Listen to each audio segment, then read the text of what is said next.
Okay. Good morning, everybody. So we'll call the meeting to order at 9:34, and we will begin with adoption of the agenda. Is there anything to add to the agenda from admin? No, Your Worship. Anything from council? Councillor Wilhelm. I was going to motion that council adopts the agenda as presented. Thank you, Councillor Wilhelm. Any discussion on that motion? All in favor? That was carried. That'll bring us to adoption of the minutes for the council meeting 16 January 2023. Any errors or omissions? I'll move the minutes of January 16, 2023 as presented. Thank you, Councillor Cook. Any discussion? All in favor? Okay, no bylaws, no delegations, business arising, so we have item 7.1, development permit application 15060-2022, natural resource extraction plan, class 1 pit. Mr. Frank? Yes. Yeah. Before we begin the conversation, you received several emails yesterday and I believe one this morning.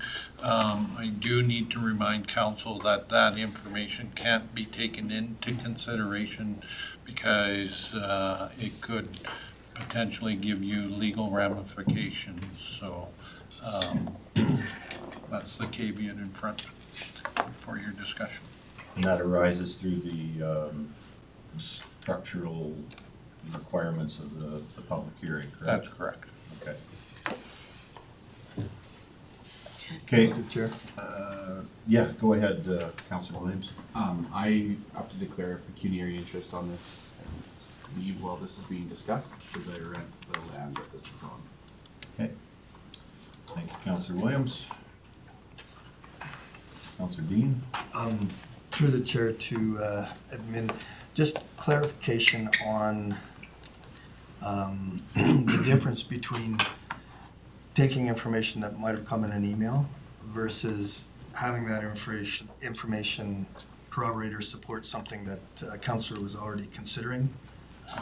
Yeah, Your Worship, members of council through to Councillor Dean, the public hearing process is to gather all the information and present that information, vice versa. The public has the opportunity to see the stuff that you have, right? So once you close that hearing, there's no additional information that can be provided when you're making your decision. So those emails that came in yesterday, the public hasn't had an opportunity to see and discuss or given an opportunity to see the information in front of them. So that's the reasons why, because then you start to discussing, and there may be information that they reiterated from the public hearing. But what administration is advising, don't reference those emails, don't reference anything. Sure. Reference everything that is related to what you heard at the public hearing. Fair enough, yeah. Okay. Okay. Everybody good? All right, with that, I will turn it over to Joan to run us through this. Okay, so in front of you is development permit 1560-2023. It is for a class 1 pit with an attached amendment that was received at the public hearing just with respect to the phasing plan. The parcels are zoned natural resource extraction, direct control district. And the application essentially is to expand what was on an existing pit to a class 1 designation, as well as there are new landowners involved in this particular permit. Schedule A of your package did include documentation from our land use bylaw as well as the Pride Valley Area Structure Plan. The Pride Valley Area Structure Plan is a bylaw that was passed by council, and its purpose is to outline essentially the growth of the aggregate industry on the landscape down in the valley, and to determine end land use of eventual recreational purpose in the valley. Schedule B that was attached to your package, again, for council, outlines the discussion points and comments that the Pride Valley Aggregate Oversight Committee discussed and went through to ensure that the application met the intent of the Pride Valley ASP as well as the land use bylaw. The public hearing, of course, was held on January 16th. We had several attendees from the public. We had the applicant as well as some industry members in attendance. Included in your package at that meeting were comments that were received from referral agencies as well as one adjacent landowner. And of course, you'll find attached to this package the comments, a summary of the comments that were captured at the public hearing. And those are also were included in your minutes. So with respect to that, a snapshot of some of the comments were to do with economic benefits, traffic safety, road maintenance, haul route, noise levels, reclamation activities, hours of operation, and of course quality of life is essentially what I think administration captured out of that. However, through conditions of the development permit being in front of you and being considered, administration is recommending approval of the application with conditions as presented, and those conditions are under Schedule E. Other considerations or next steps that council should consider or include would be perhaps discussion at future strategic planning session or budget deliberations. That would include a mandate for administration to look at perhaps hiring a consultant to review and work with the Pride Valley Aggregate Committee, Oversight Committee, as well as industry members in the valley to look at haul route options, perhaps even designation of the aggregate levy revenues, which currently just go to general revenue. And that can include suggested amendments or review of Section 118 of our land use bylaw, Section 73 of our land use bylaw, as well as perhaps review of the Pride Valley Area Structure Plan. And to ensure that council ensures that board members be champions of these initiatives and communicate those initiatives with the community and report back to council. Okay, thanks, Joe. At this point, I think, I'm just gonna try and summarize where I think we are in this process. We've done the public hearing. If I get the feedback that we got, I didn't hear no development, I heard responsible development, and the big caveat about that is really the haul route as to where this is gonna go. And what the traffic on the roads is gonna look like, how the infrastructure is gonna be affected, how the residents that live along that route are gonna be affected, what mitigations are gonna be in the plan, and how that goes about. Now, there's a requirement in here to do a traffic impact assessment, correct? That's correct. Okay, so, and if I get this correctly, they won't do a traffic impact assessment, sorry, that's done by, the traffic assessment, impact assessment is done by, Your worship, the developer hires a consultant that does a traffic impact assessment, so an engineering consulting firm that looks, we've specifically identified, and it's identified in the Pride Valley Area Structure Plan as well, the flow through the hamlet, as well as the intersection in which the trucks currently come to and stop at. I think it would be beneficial is that this particular condition has been added to each operator in the valley.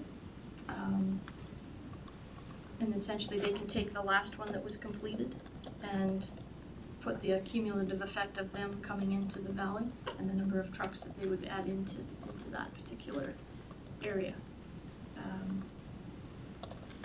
and then it would be reviewed by ourselves as well as Alberta Transportation. Alberta Transportation ultimately has the authority over Highway 661. When these individuals are hauling, we don't have control when they hit Highway 661. We do have control if they're, of course, on our municipal roads. Unfortunately, with it being a secondary highway, we lose that authority then. But we can, as a municipality, request that. And in the initial discussions with the Pride Valley Area Structure Plan, Alberta Transportation was at the table, and they made that suggestion, is that there's going to be a cumulative effect as you get more and more operators in the valley, and that traffic impact assessment, once that threshold occurs, they can then have a look at it as well and make that determination too. Okay, and then one other question on that piece of clarification on it. So if we had our bylaws structured in such a way that we required a TIA done ahead of a development application, we could deal with a traffic impact assessment prior to the application. But we don't have them structured that way, so the application, in order to require it, you'd have to grant the development permit and make it a condition of the development permit. That's how it's been explained to me. Is that correct? In this instance, that's correct. Is there anything to add to that? Or have I got it right? Nope. Okay. Those are the things that I really wanted to get out there so that we could have that, just so we're all on the same page. So Councillor Prestige. Through the chair to admin, if each developer does their traffic impact assessment, that is, they will only do it on how many trucks they are using. Where if you take all of them together, it changes it dramatically. So the traffic impact assessment should be done on all the traffic that's gonna come out of the pits, not just one operator. That's correct. Well, Through the chair to Councillor Prestige, that's correct. An engineer would look at that, so there's how many operators down in the valley at this time, and then with the addition of the additional traffic, it would be an accumulative, count of all operators in the valley. Okay, I'm going to recognize Councillor Kulkin. Through the chair to admin, we're talking, this traffic impact assessment is primarily for 661. I think that the county needs to have a traffic impact assessment for its infrastructure, because if it doesn't have a traffic impact assessment, it can't understand what the cost of this is going to be to our municipality. And quite frankly, right now, that infrastructure, we're being asked to have that infrastructure be used more and more and more by further development. We don't understand what that is going to be. We're currently in a position where we're struggling financially to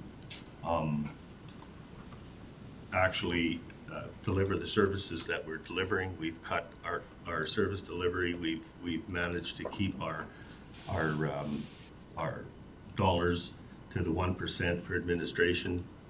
Very, very interesting for me that we would not have a traffic impact assessment that would indicate to us that at this point in time, whatever that increase of demand on the infrastructure would be, we would actually be able to service with our current budget. So I'm really struggling with the fact that we don't have that, and we don't have that as a condition in this proposal. Through the chair to Councillor Kilkin, if that's the wish of council, that condition can be added. Okay. Councillor Dean. Thanks, Mr. Chair. So, through the chair to administration and council, I guess,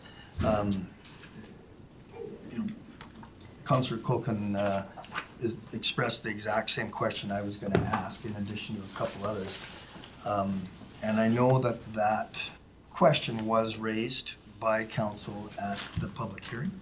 So I would certainly like to see what the cost is. If I understand what Councillor Coken is saying is, you know, to do a cost analysis on the other haul routes if they were used. Is it, can I ask, is that what you're asking? It would have to be a complete, it would have to be a complete impact assessment because we don't understand what the impact is now. We've had, 10 years to develop that data or whatever the length of the area structure plan has been, and we haven't done that. So how are we going to assure our residents that in the next 10 years, that's gonna happen while there's an expansion in the Thanks for use? clarifying that, because that's what I was gonna suggest is, in order to make a decision about haul routes, you know, we can say that there's no cost to 661. We don't know for sure, you know, whether infrastructure is impacted, but we know for sure there'd be a cost on any of the other routes, and I need that information in order to make a decision. The other thing that I was gonna ask is, I wanted to clarify what Joan had said. Did I hear you right, that the TIA would be done by the developer? Through the chair to Councillor Dean, sorry. We have in the past put it to the developer, yes, Okay. yes. Okay. However, if it's council's wish to take that task on to determine, and as I suggested, as a next step, council could take that on. They could do it themselves. So there's a difference between a TIA and this net cost to the infrastructure that we're talking about. They're two separate things, right? Is that correct? They're two separate things? Yeah, okay. And then last question is maybe more of an overarching question, but again, this came up in the public hearing, is what is the net benefit of an operation like this to the county? We know there's a per ton fee. We know that it's pretty minimal. We assume there's costs, but we don't really know what those costs are.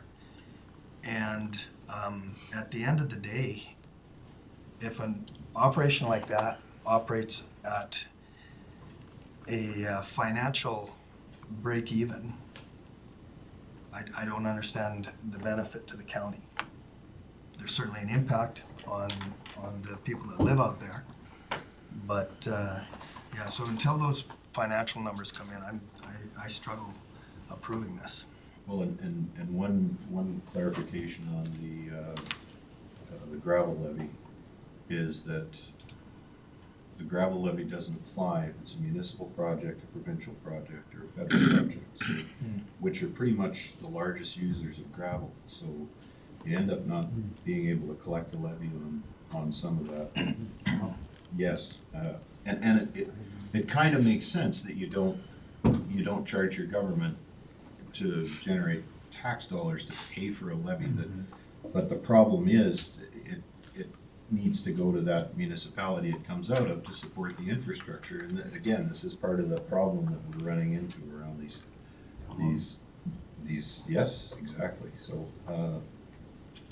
Joan, did you have something further to that, or? Through the chair to council, I've had our accounts people look at our levy that we collect.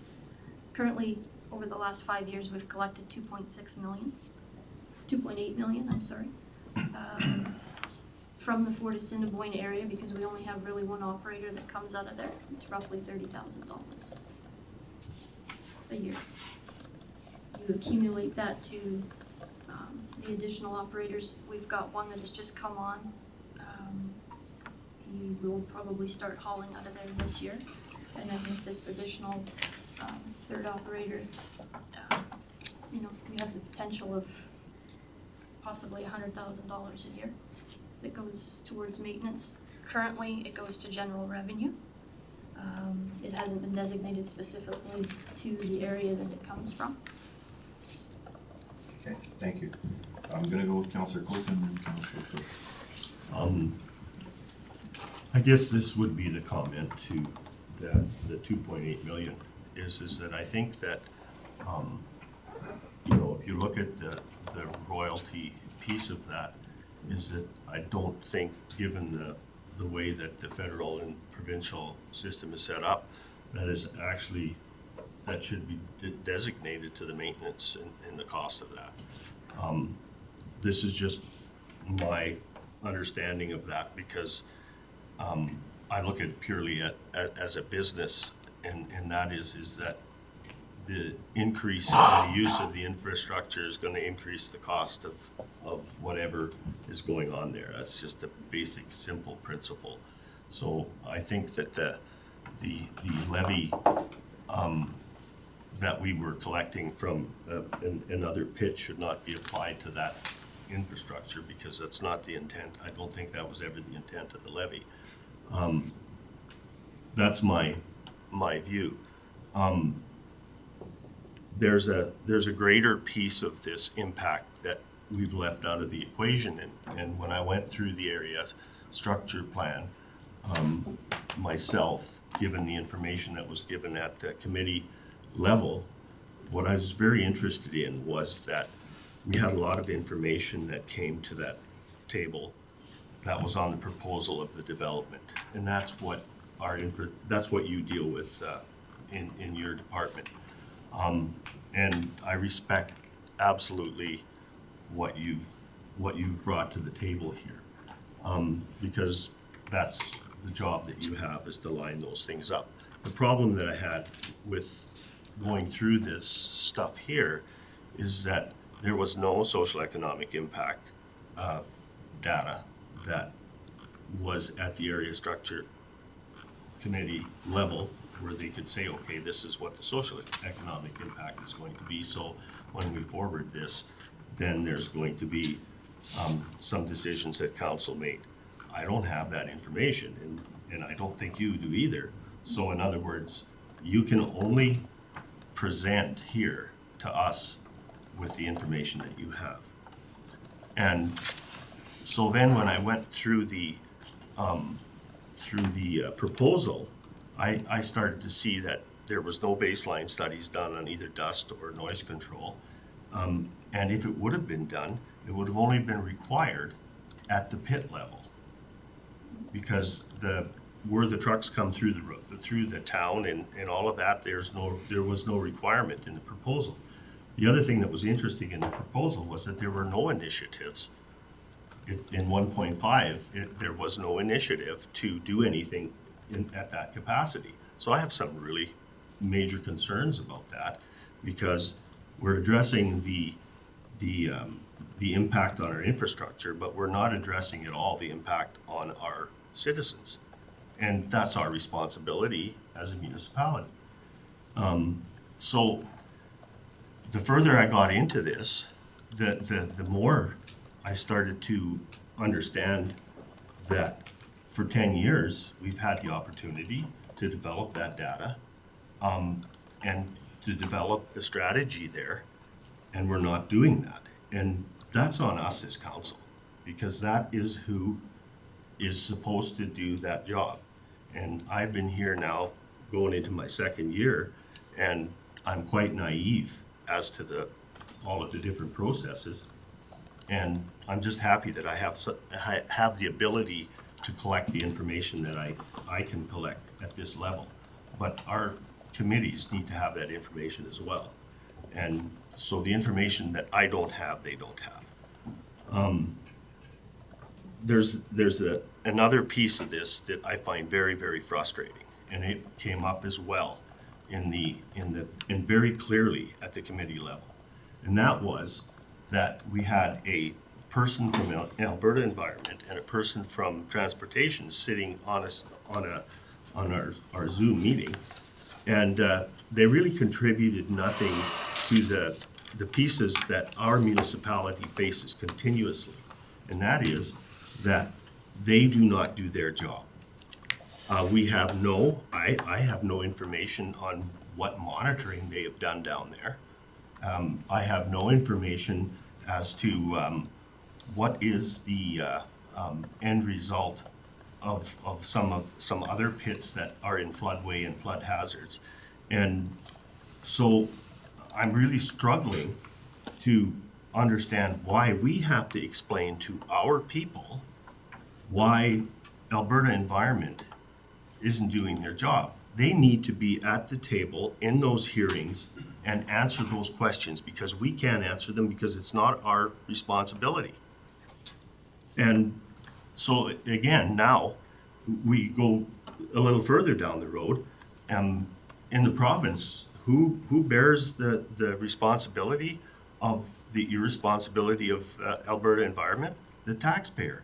That's happening in our municipality as well. Currently, we have and this is a piece that was not included in that, but just as an example, is that we haven't been paid for some disaster work that the county has done for a number of years, and that's the government of Alberta. Why are we continually moving forward with developments that we really are taking the risk if they don't follow up? And we don't have the dollars in place. I mean, I think the example would be the mitigation on that pit down there. We don't have the dollars in place to cover that off, so we have to take it out of our taxpayer. So I'm in a position here where I'm not really comfortable at all with this situation. And I know this is there's probably gonna be more discussion on this, but I think I'm prepared to make a motion to refuse the I will make the motion to refuse the development permit 15060-2022 pursuant to section 118 NRE DC Natural Resource Extraction Direct Control District in the county land use bylaw for those purposes. Okay, there's a motion on the floor from Councillor Culkin. Any discussion on the motion? Oh, Joan? Through the chair to Councillor Kilken, can I have the specific reasons listed? For that? Yes, please. You're required to do that. That is required. in Okay, motion. the specific reason would be, there is no baseline studies for the dust management or noise control, or where that would happen. There is no impact assessment for our infrastructure and what cost that is going to be to our municipality. And there's no social economic impact assessment.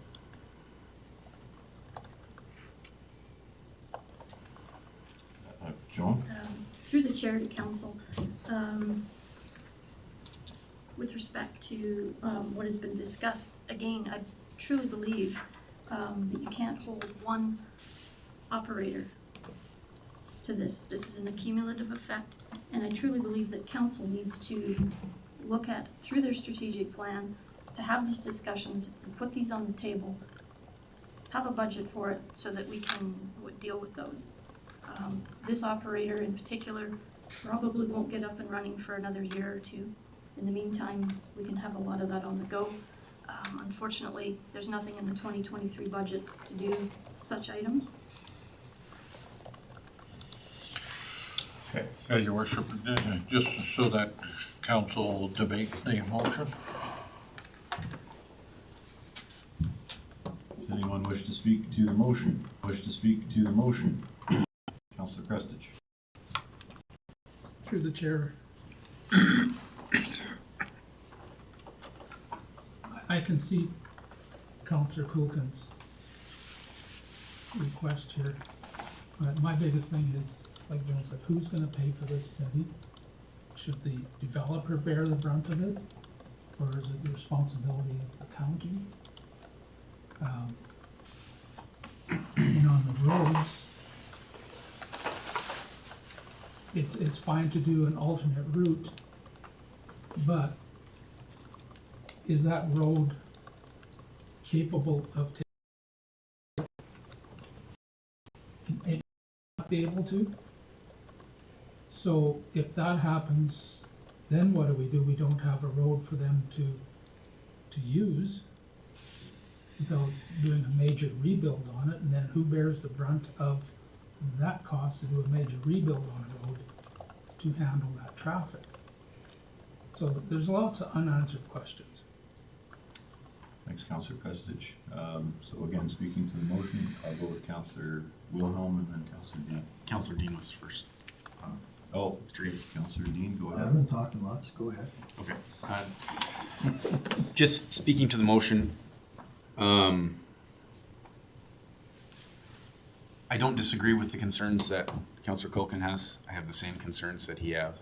I don't know if I agree with completely outright refusing the development permit as opposed to looking at creating conditions for the development permit to move forward.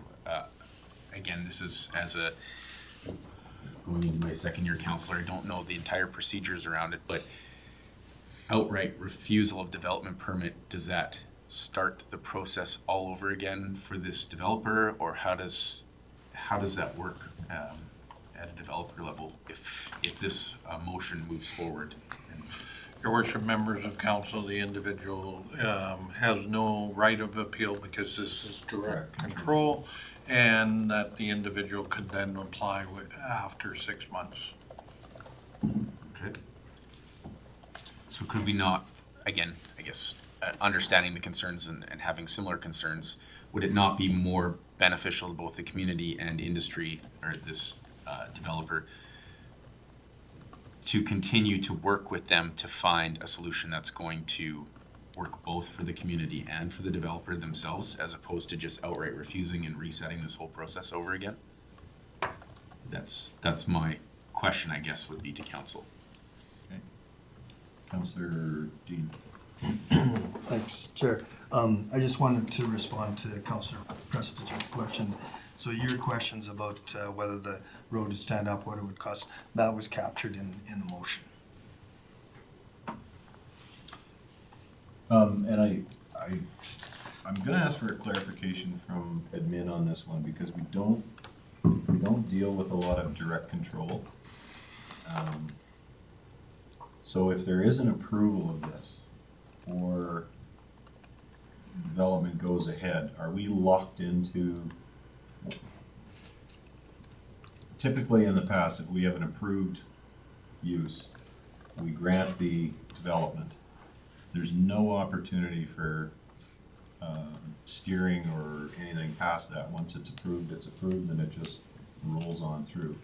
With direct control, you can amend at any time, and that's all on council. Is that correct? Your worship, council can, because it is direct control, council has control of what types of conditions they would like to see on the development application. So by all means, however, in this instance, you need to understand that there's more than one. This isn't the only operator in the valley, and this is an accumulative thing, and I think all operators need to come to the table. My opinion, this is just my, you refuse this development application, are they gonna come to the table?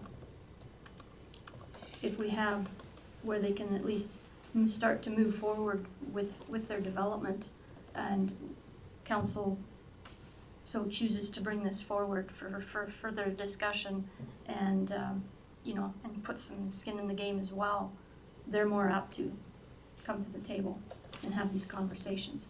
And I know in talking with the consultant, I believe that and other operators down in the valley, they're very willing to work cooperatively together and do what needs to be done. Yeah, your worship, members of council, if I can add, and I just want to clarify your question. The question is, well, if council approves the development permit, as long as the developer adheres to all the conditions, it's a valid development permit. If the individual fails to act upon any of those, then we go through the process of a stop work order and go through that process of correcting and making sure they're in compliance with their development permit. Okay. I'll go with Councillor Colkin and Councillor Dean. First of all, I'd like to say that the work that's been done by the developer on this project has been done. So if he were to reapply, it would be merely the application fee because that work has been done. So I'm really hesitant to be pressured into this in the short place that we've been pressured into. And in the interim of that 6-month period, I think it would be on the onus of council to address that issue.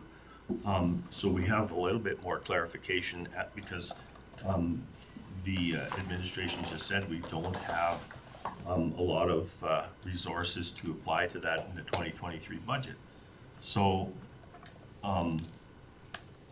are we making this decision and then are not going to be able to bring those players to the table that need to be at the table? I think that that should be one of the conditions. Councillor Wilhelm.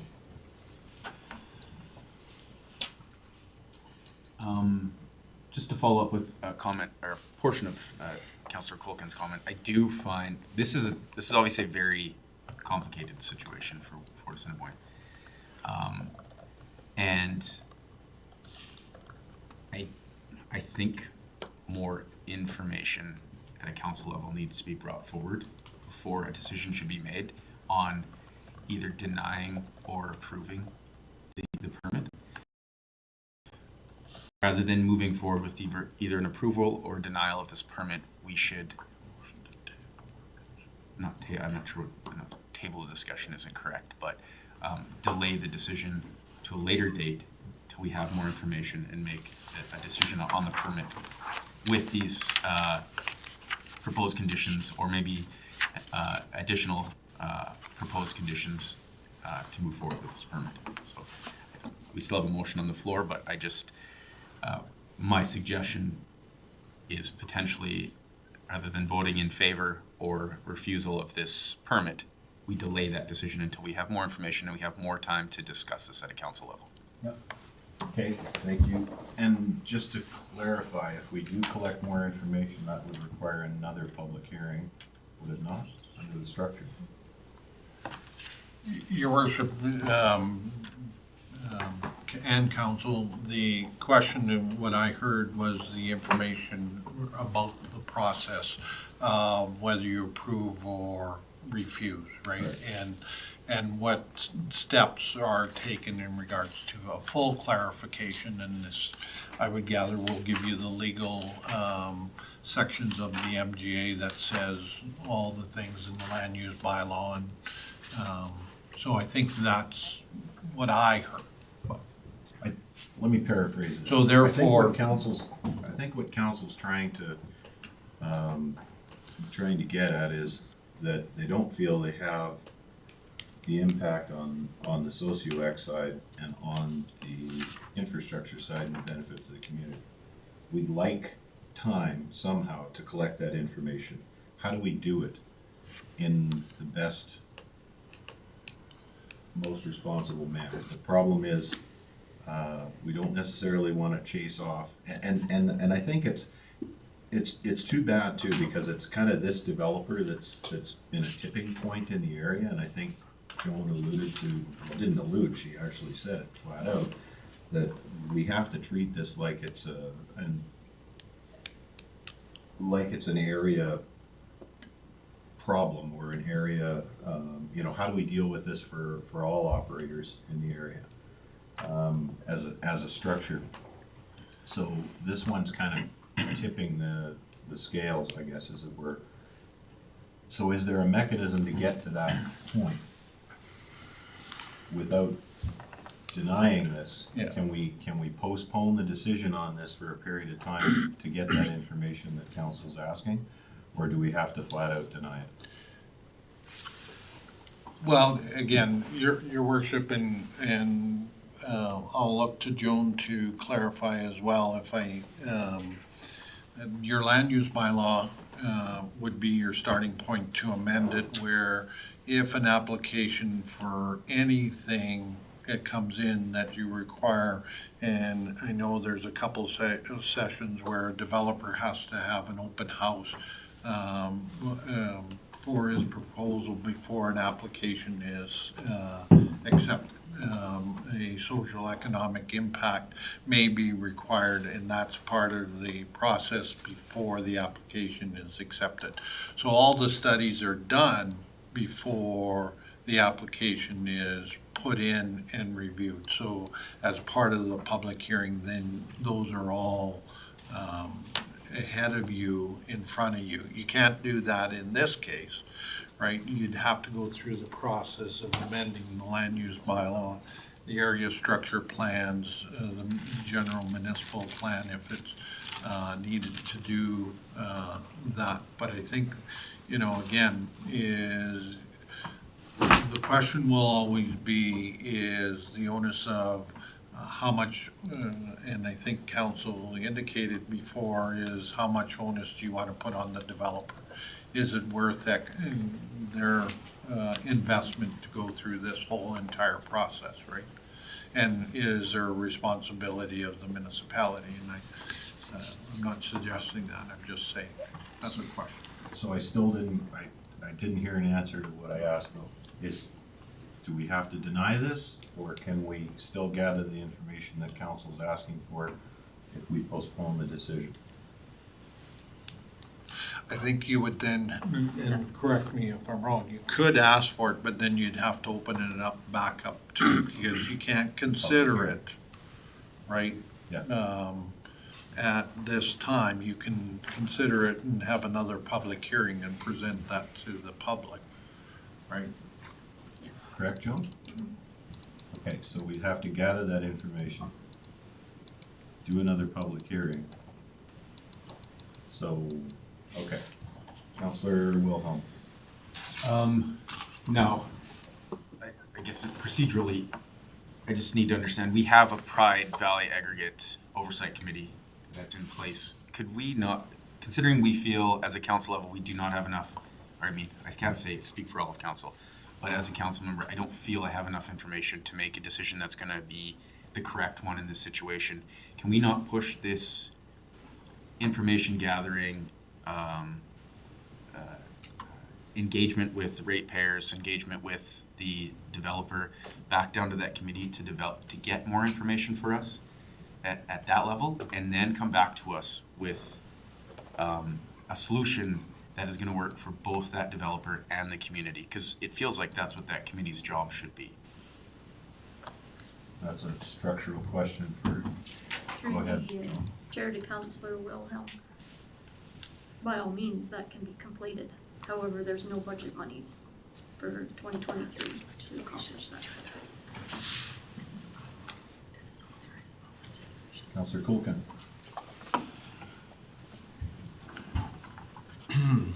Yeah, this is very difficult for both the admin and ourselves.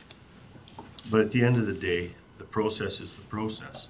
And I think that if there's if we understand that we don't have enough information, we have the discretion to have the individual reapply because we don't have that information, and we feel that we need to have it before we make a decision. And so that puts us, yes, again, through the process, but I think it gives us, actually the level of responsibility to do that. And that's why I feel so strongly about this motion, is because I don't think this stops here. I think this is going to be something that we're going to do for future developments as well. If we're always reactive rather than proactive in the way we do things, the statement that was made by one of the individuals at the ASP meeting was, we've had 10 years to do this and we haven't. So we need to put those numbers in the budget. We need to understand what those impacts are. And if that reapplication happens in 6 months, that just proves the point that we were there. We were close, but we weren't close enough. And I think if I can clarify, and this is the problem that we're running into all the time, and I've run into it on land use before. And after over 5 years on council, we've never done land use, we've never gone through it. We haven't had the capacity, we've been dealing with some other major issues, so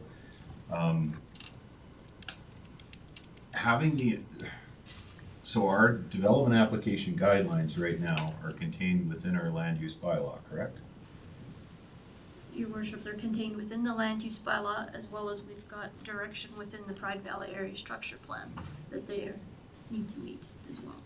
Okay, so if you make them reapply in 6 months and we haven't changed the process, then the same information comes to us again, is the issue.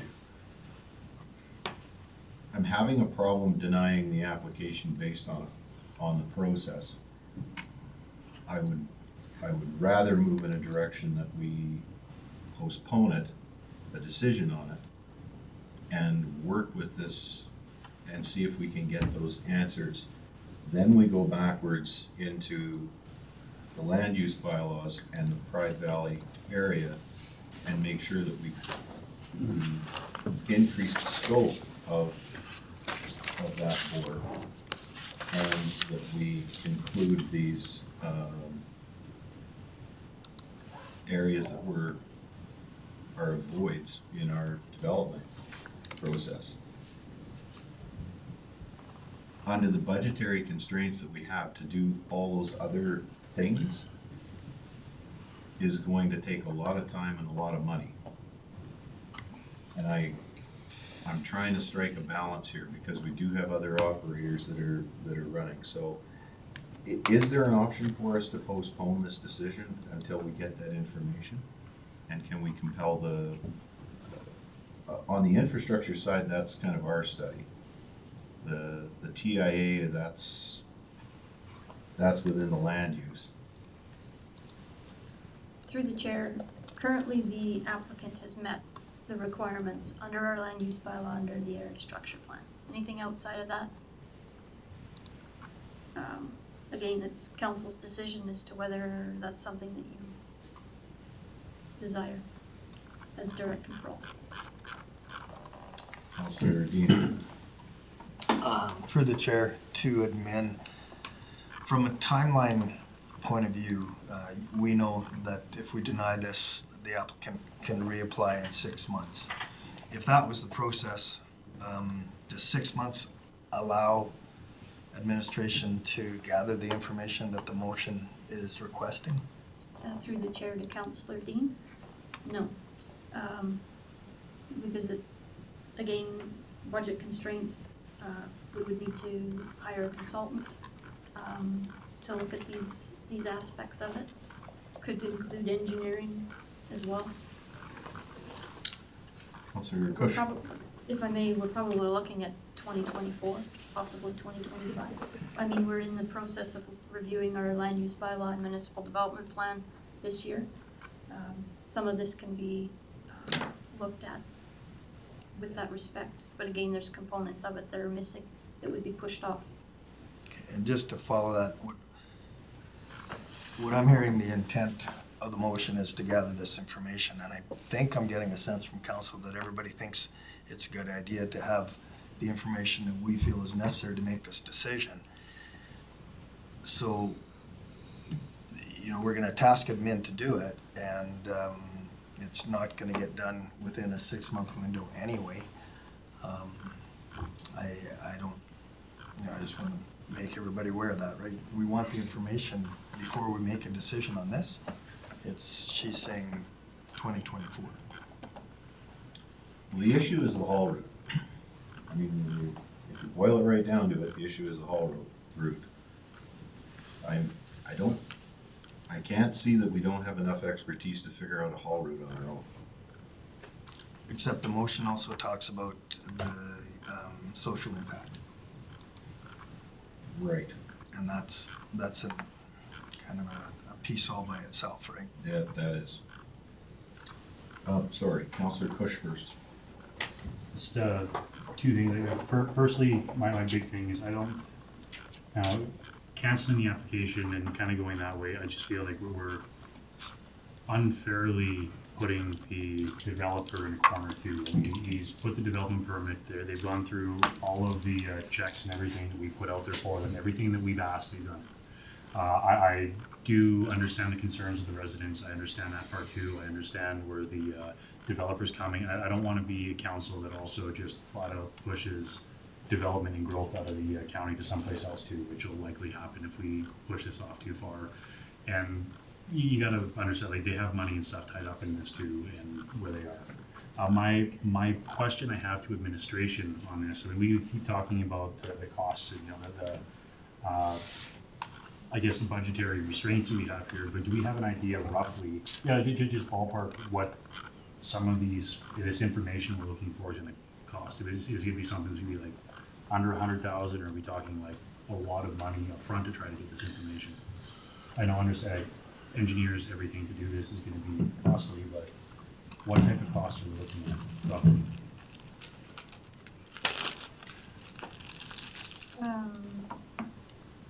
Just looking at what some other municipalities are currently doing, yeah, you're looking at probably around the 100,000 mark. If you want to do full, complete review of, you know, every aspect and opening up the Pride Valley area structure plan itself. Okay. Councillor Wilhelm first, I think, and then Councillor Copeland. Actually, Councillor Kush kind of covered what I was gonna discuss, so I'm good. Okay, Councillor Copeland. Okay, you know, I do, through to Councillor Kush, I do understand the dilemma. There's no doubt about that. The question that is going to come back to us as a council is, what are we going to have to invest to address the issues that are definitely going to come up? And how are we going to pay for that in the current environment? I think that the individuals that are down there are going to continue to operate. And I think that because it's an area structure plan that has been developed for that purpose, as much as some of us may disagree with the process that happened 10 years ago and how that played out, is irrelevant. What's relevant now to me is, what is the cost to this municipality? If we're not going to be able to apply the resources to that right now, that's our responsibility, is to get to a point where we can actually say that, yeah, this should go ahead. Because we have other purchase interests in our municipality right now that are to the west of that, that are probably going to develop as well. So we're sitting here right now in a position where we need to say, you know, let's get this work done in order that everybody is in the same playing field. And I'm not comfortable myself that we're going to be able to do that and that we're going to be reactive again. Councillor Wilhelm. I just wanna reiterate the kind of the point that Councillor Kush was bringing up. As far as as far as it's been presented to us, this developer has dotted their I's and crossed their T's and done everything they were supposed to do properly. Now, these socioeconomic issues that came up after that they're coming up now, which should have been addressed procedurally through the processes that we have at the council level. Yeah, we need to adjust the way that we allow these permits to happen, or we allow these developments to happen, but you're now sending a message out to developers that you can do everything right, and we can, and at a council level, we'll still deny you because we've decided after the fact that there's these other factors that we never asked you to address, and now we're asking you to address them after the fact. So by outright denying the application, I think that's a message we start to send out to developers. I think yes, it may cost us some money to fix our processes, but I think there's a way to do this that tells industry that we will work with you, but we're also going to consider the impacts that it has on our residents when these developments happen. I think there's a way to massage this and make this work for both sides. Maybe it's not a complete win-win for both sides, but we can't make this a lose-win situation because it's going to send a bad message for our region, I think. Councilor Dean. I agree with that. I also just want to come back to a question I asked is, at the end of the day, I don't have the financial data in front of me that tells me what the county's net cost benefit is to a gravel pit operation. If it's close to break even, and we know there's a social impact, it's like, I'm not sure that makes a lot of sense. So I really need that information.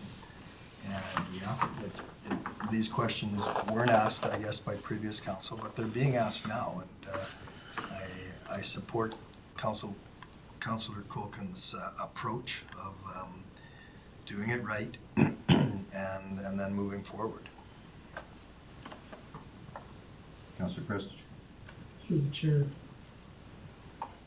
You know, I'm sitting here reading that screen and it says rationale for recommendation. The applicant has met the requirements outlined within the land use bylaw and ASB in appropriate conditions have been applied by administration to ensure adherence to the requirements. So that's telling me the developer's done everything we've asked them to do. So to put in new requirements after the fact, to me, I'll agree with Councillor Wilhelm, is not the right way to do it. If we have some issues on this, we put more conditions in on their permit.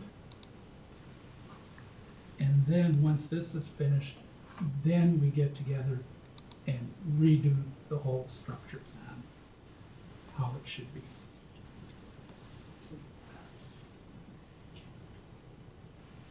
Okay, it's starting to get quiet, and I think to me, this is an issue of capacity within the community and the infrastructure. How much of this how intensive are we going to let this get, which falls under the structure plan? What requirements are incumbent on the individual operators, and not just this operator, but all the operators and future operators that are coming to the area, which is also incumbent on the plan. The haul route, on this one specifically, the haul route is the issue.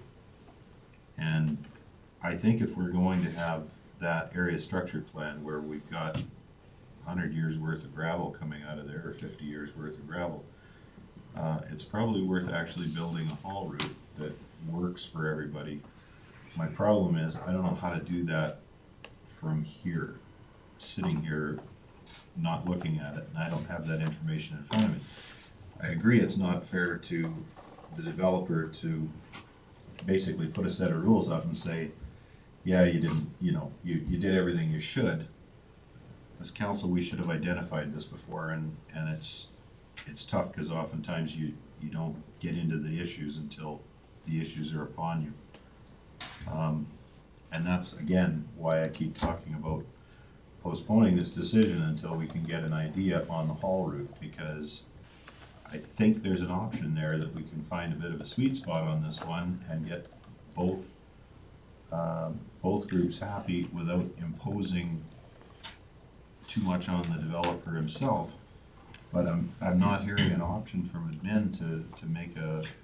Your worship, members of council, and now Nikita will pull this up, and council does have, under the direct control, under number E, can ask for additional information from the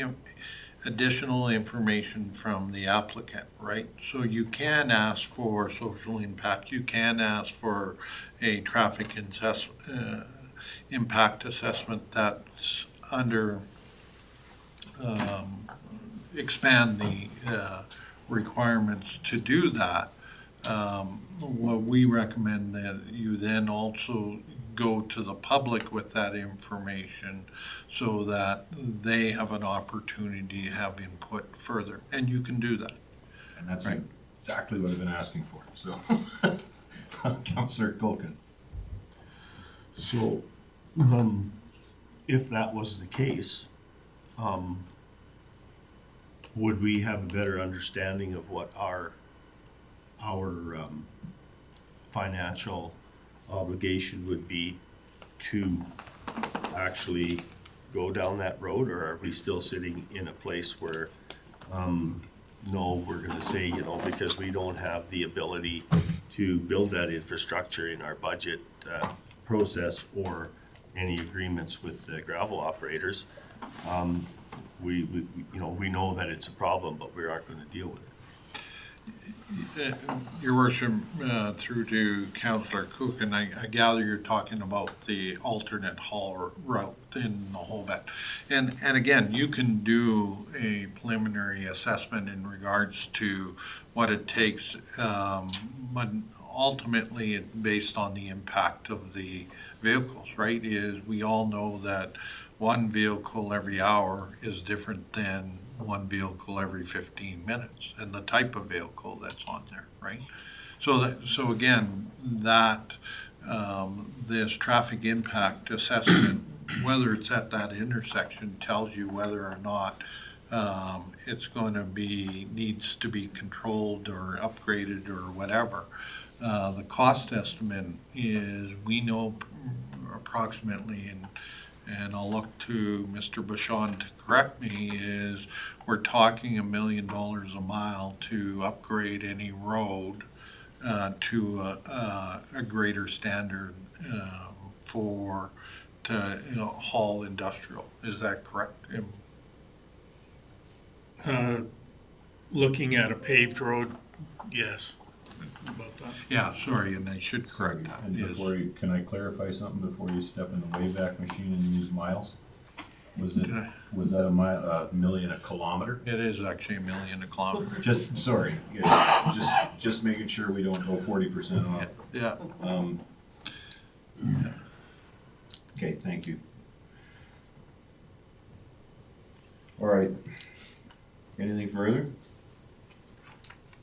So, my final comment is, I actually really appreciate Councillor Culkin having I think he's obviously done a lot of work on this, and he's put it through very well. I think 95% of his motion is there, and asking for the information. I just think it should be in I think we should make a motion to delay, to postpone this decision and ask for that information from the developer, and then and not approve the motion to deny. And then we can have another public hearing with the in Fort Assiniboine and propose some solutions for that haul route. That would be my preference. So in this case, and I'm just speaking to the motion, I'll be voting against this motion. And the motion that I just spoke about would be the one I'd be looking for being reintroduced. So if there's any further comments or anyone speaking to the motion, I'll accept them now. If not, I'll call the question. Councillor Prestige. Through the chair to Councillor Culkin, would you be willing to amend your motion to delaying it? I think for the purposes of the public perception of how we do business, I think they need to know where we all sit, and I think that I would be more than, I have I have no objection for this to go forward and be either supported or defeated. I think this is a council decision that has to be made. And then when we go to the next step, we go to the next step. That's why we're here. Okay. Anything further? Okay, with that, I'll call the question of all in favor of Councillor Cloken's motion to deny the development permit. All in favor? Opposed? Okay, that motion's defeated. Councillor, You're looking for a motion. Can you bring that section up again, please? So I'd move that further to parts 3, 4, and 5 of the bylaw. What is that bylaw? Land use bylaw. The land use bylaw, that we request additional information from the applicant that would cover a traffic impact assessment as well as a socio-economic impact study. do you need to further move the public hearing portion, or because we asked for that information, we need another public hearing as a matter of process? What I would recommend that you add that and then another public hearing be held once we receive that information. Friendly amendment. Absolutely. Okay, Councillor, okay, we got that motion polished fairly well. Councillor Dean? Yeah, maybe we could just have it written, read back. We captured the public hearing portion.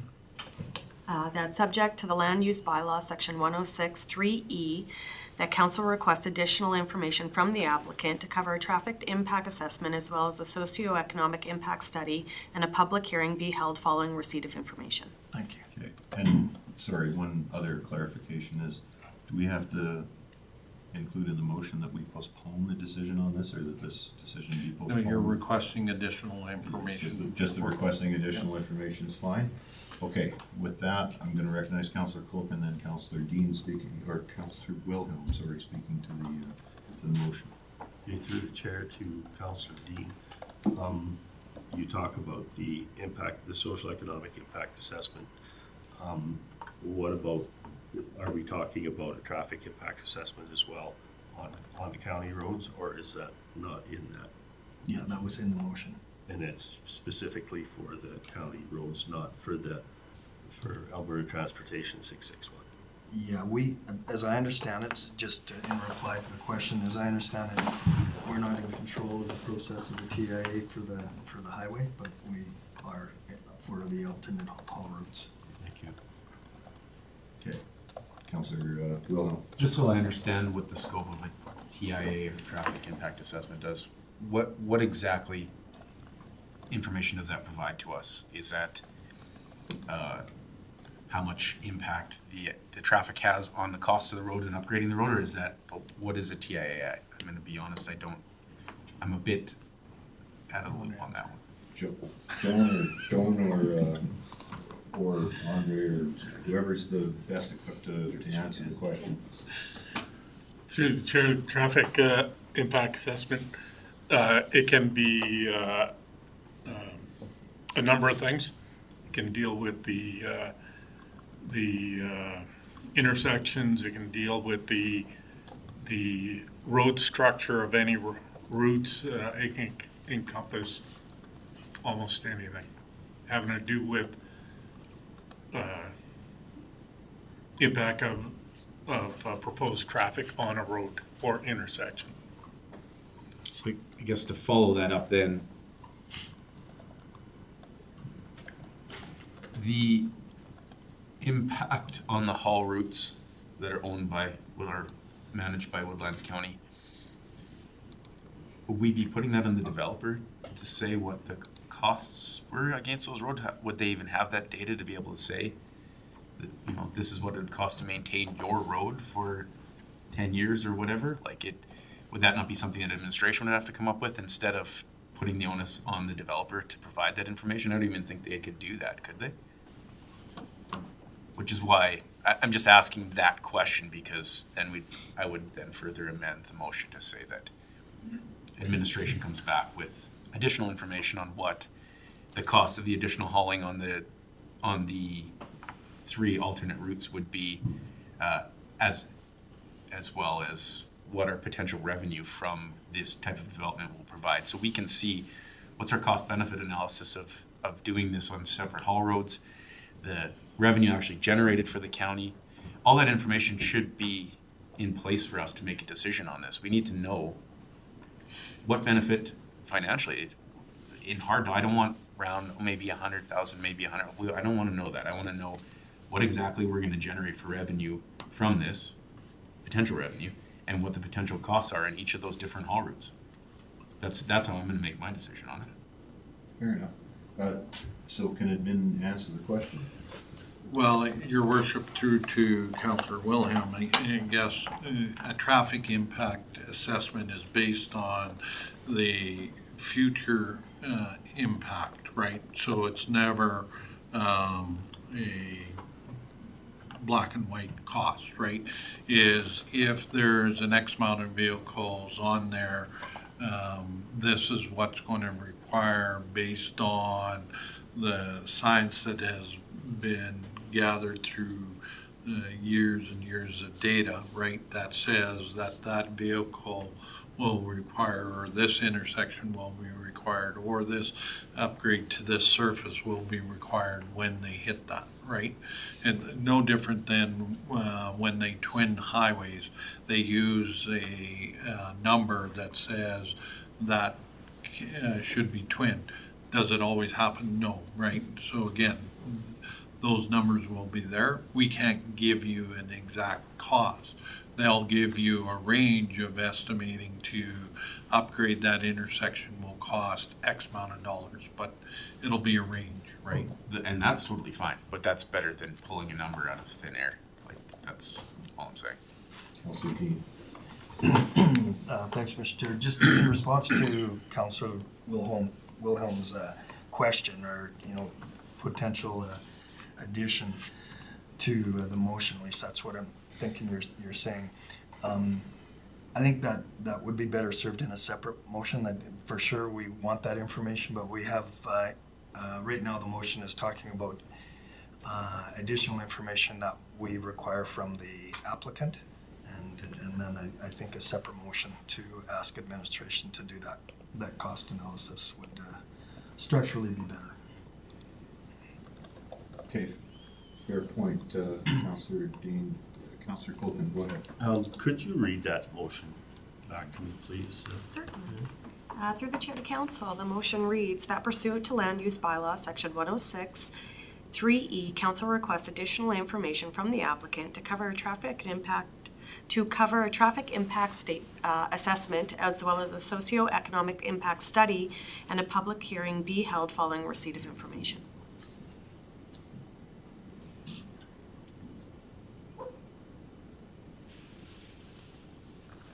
Councillor Thank you. Wilhelm. I think that motion as it sits doesn't put the onus on necessarily the developer to do the entire TIA. It sounds like we're requesting information from them to then create a TIA, the way that you have it worded, or the way that it's currently worded. Not Could we add the word on the haul routes? on the haul routes, yeah.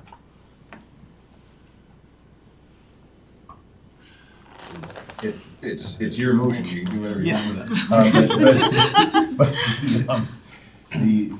The issue, and this is part of the frustration or the challenge, I guess, is council's just trying to get its thoughts across to make sure that it then understands what we're asking for and the information comes back in the way that we are looking for it. So does So, Joan?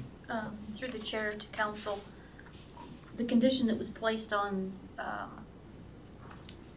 the proposed conditions was the applicant shall complete by a qualified firm and provide copies for review by Alberta Transportation and Woodlands County.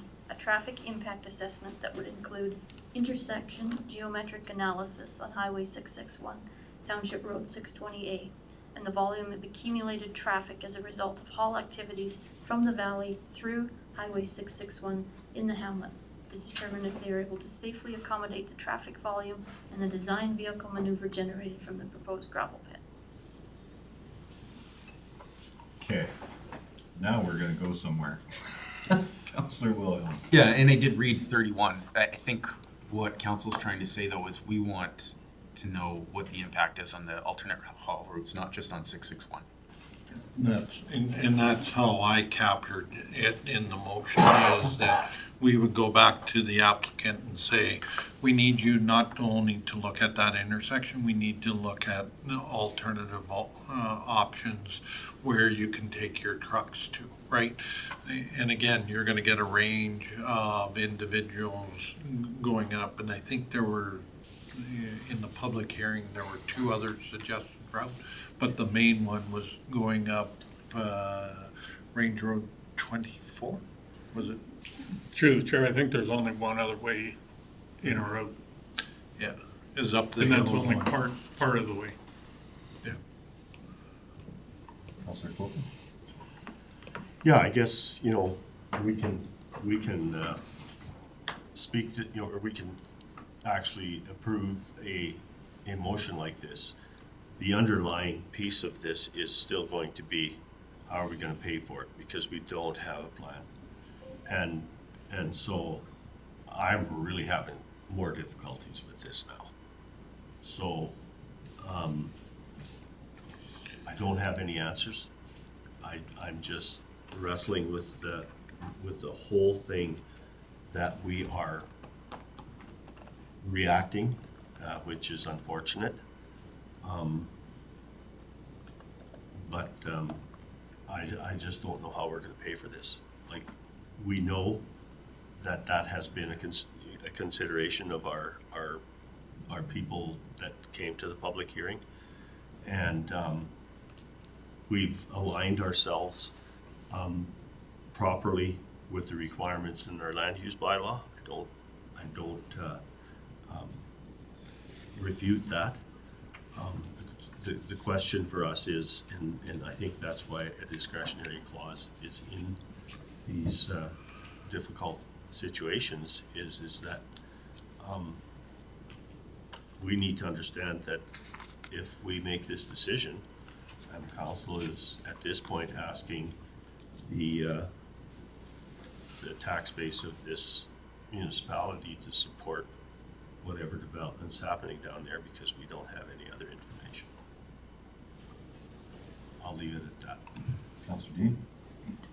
And again, I think I know what you're talking about, Councillor Coken. If you're talking about the economic impact to the area with respect to roads, et cetera, and a separate motion is gonna be made to ask administration to come back with that information, that in addition to the TIA and the socioeconomic assessment would be at our disposal when we look at this application again. So, but we wouldn't look at the application until we get all that information. And the social aspect. So, I'm gonna speak to the just my way of trying to rationalize this in my head.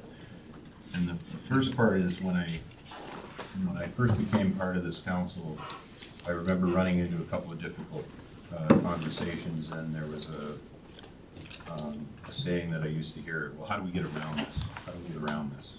How do we make this? How do we get around this? It used to drive me crazy because I really didn't want to get around it. I actually wanted to fix the underlying issue. Where I'm trying to go on this is, yes, I agree with you, Councillor Copeland, we are being reactionary. I don't want to put our residents and our tax base and our municipality on the hook for development that's not beneficial. I don't feel I have the information to decide what that is yet. I think in this case, the sweet spot for this particular development and the fix for it is finding the right route. That's the way I understand it. at the moment, within our structure, we don't have the mechanisms to figure this out and to put that on the developers and the whole gravel extraction as a group. But I think we can find a solution for this in a reactive manner, a solution for this development being reactive. And then I think we can fix our process going forward. So that's where I'm hoping that we're on our way to.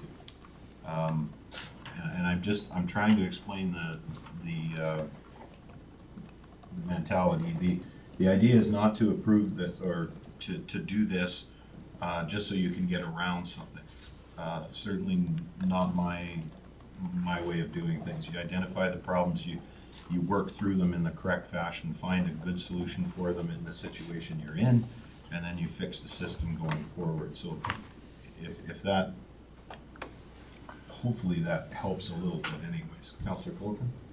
Yeah, that's the interesting piece of this whole thing is that I support the fact that we're going to go in this direction. Like that we're gonna do the impact. We're, you know, that's the way that we're gonna move forward. I can't disregard the motion for its content and its intent. It's the right content and intent, and I just want that to be out there, is that it puts me in a bit of a difficult position because of, you know, some of the history, I guess, which I don't like to base a decision on, because, yeah, I believe that there's a fix. And so I would have to support this motion based on that analogy that you just gave. So, you know, in some ways, it puts me in a real difficult dilemma.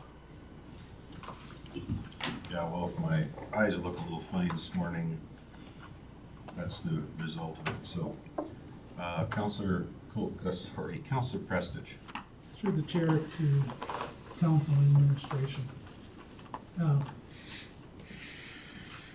I'm in favor of this motion, but it doesn't fix our problem. So I think there should be a motion after this saying that we revamp our,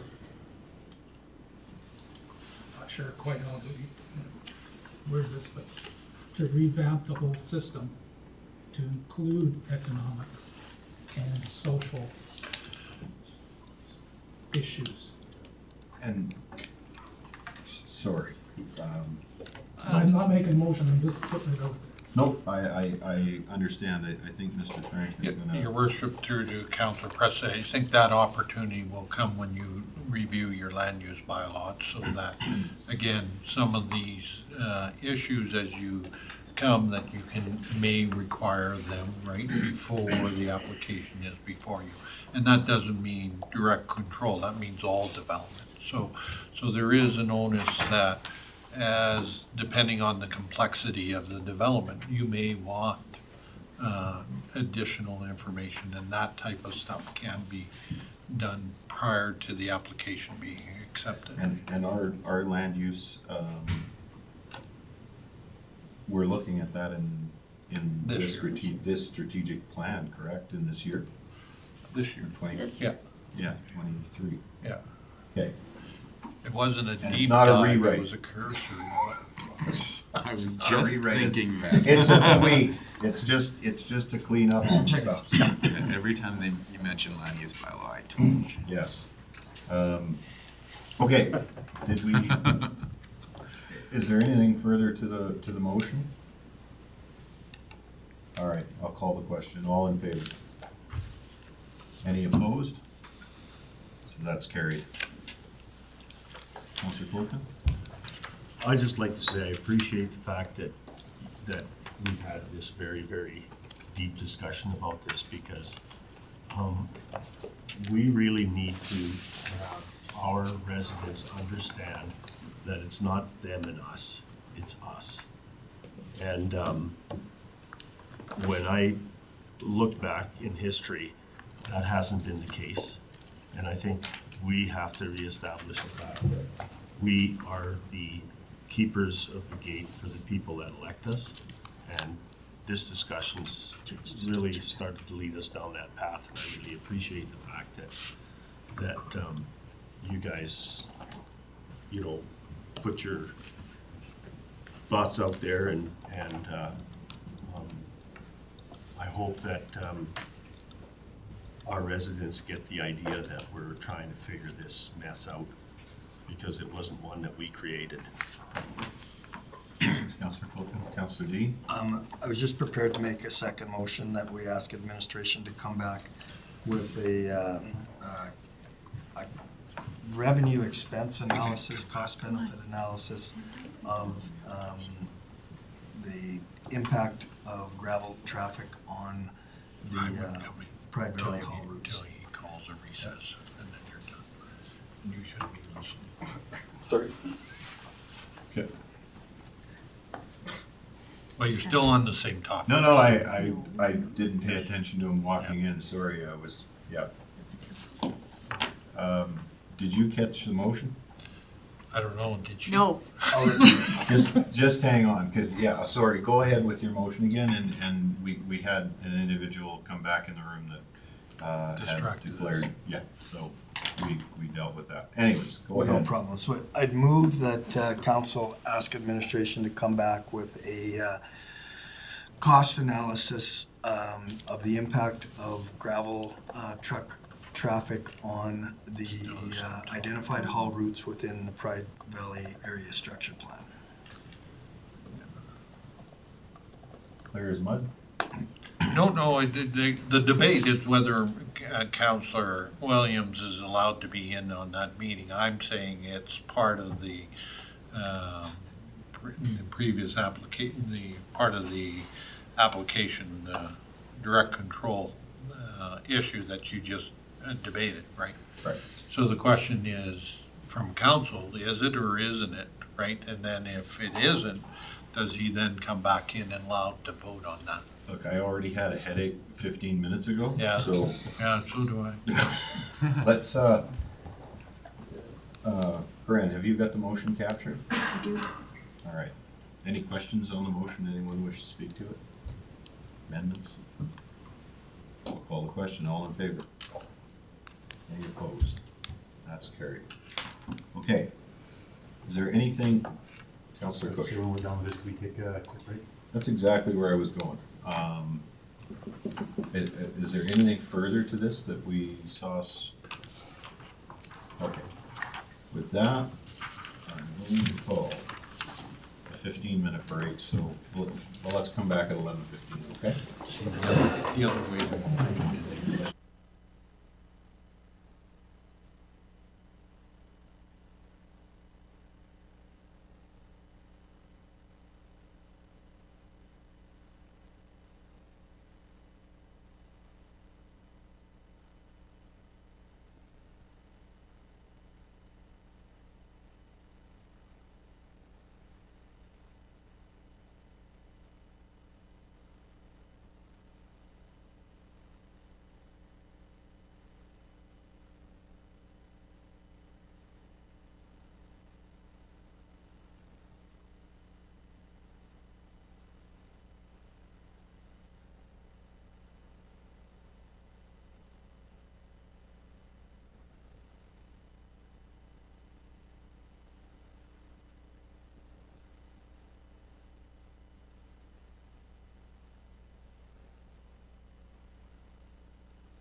Okay, so back from our break, we're gonna wind up on item 7.2, our rec master plan.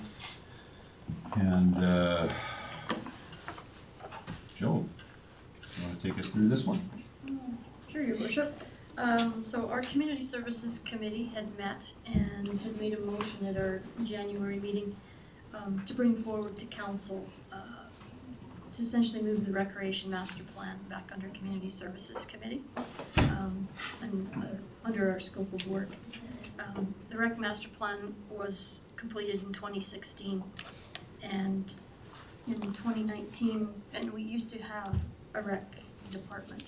And in 2019, under the reorganization of the of Woodlands County and the elimination of staff members, essentially what happened is that recreation component was moved a portion under infrastructure as far as just maintaining the sites that we have. And then there was the recreation programming, in which was left under the community services auspice. As a result of that, the terms of reference for the community services board was also amended to reflect those changes. So at present, community services does still utilize the rec master plan as far as demonstrating on how when people apply for recreation grants and that, it does still align with what that master plan had outlined.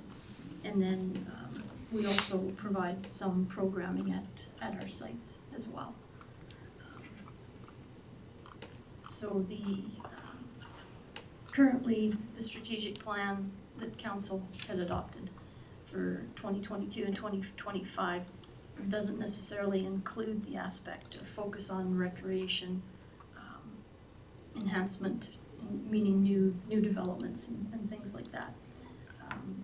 It does mention, of course, promoting and showcasing, marketing existing tourism and recreation assets. So essentially what we currently have. So there is no official or no additional funding in the 2023 budget to dedicate towards recreation and developing new sites and things like that. There is a suggestion in the master plan that there be a resurvey of residents to ensure that that master plan still meets the intent of what people are thinking out there as far as what they'd like to see and things like that. And we could definitely,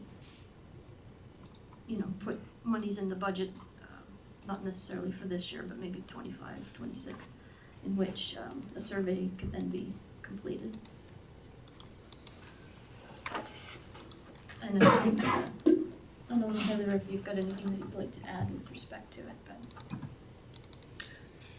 but. I think, morning to council members and Reeve.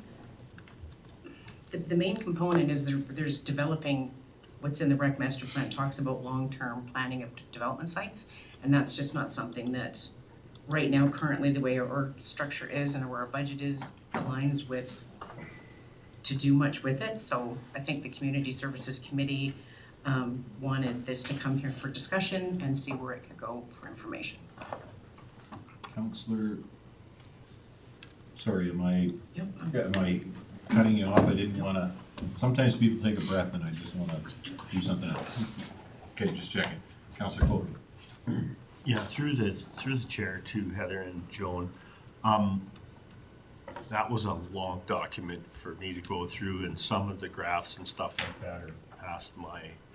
But one of the things that I would like to just bring up for discussion would be when I look at what happened in Fort Assiniboine after that marina was built there. First of all, the incredible amount of people that attracted into the community. And secondly, when I talked to the store owner there, he had his best year in the worst years. And so from an economic development perspective, is there something we can inject into the master plan where we start to connect the economic development teams, Community Futures, the RITAs, to figuring out how we can get more of that type of activity into our smaller communities that are out there? Is there a possibility to do that? I'm sure if we were to do a resurvey, they did mention there that to do one every 5 years to make sure things are relevant, connected, and those could be stakeholders that I'm sure could be in there. They do mention in the master plan, I don't know if you saw that about expanding things in the recreation area. We do have a lease currently in the Fort Assiniboine area just up from Mr. O'Brien. Yeah. So there is obviously talk of that, and there's options for that, and we did talk a few years ago, I think it was before our time in this role, they looked at building some trails from town all the way past the campground and to keep going forward, just some nice little hiking trails, there was talk of that. At that time, it was, we didn't go any further with that just due to funding, it was over $100,000, I believe, at the time. Don't quote me on that, so there is definitely, if we were to redo the survey, we would bring in stakeholders for sure. Councillor Dean? Thanks, Mr. Chair. So I was the one that made the motion at the community services, and what I'm seeing is that, or at least this is my opinion, for financial reasons, the attention to the rec master plan needed to be put on hold. So there were just bigger priorities when it came from a financial point of view. And it's just kind of been parked. It doesn't really have, it's not in a spot where you'd think it would be logically, which is the Community Services Board. I'm not suggesting that we need to allocate money, certainly for this year. Our budget is already allocated.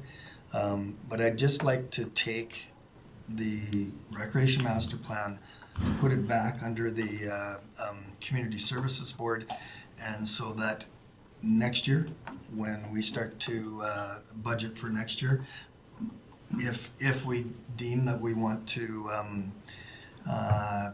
spend some money on whether it's surveys or other ideas that the committee may have, then council can make that decision at the time. But right now, it's just kind of sitting in limbo, and it's not really in a spot where you normally find it. So I do see that the RFD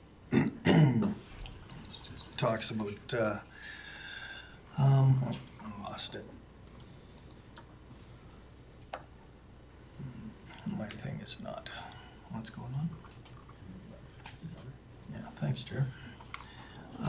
So the recommended action is just to accept this as information. What I'd like to do is make a motion that we put the Recreation Master Plan under the umbrella of the Community Services Committee, but we do not allocate any budget money to it for 2023.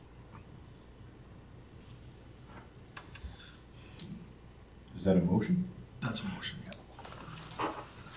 Your Mr. worship, Frank? members of council, I don't understand the motion because it is under community services. It's our understanding that it's kind of not. No, it is. It, and that might have been a communication issue. The actual rec master plan was under the community services. It's just there's no money to do anything with it at the moment. Okay, sorry, I thought it had fallen partially into infrastructure and.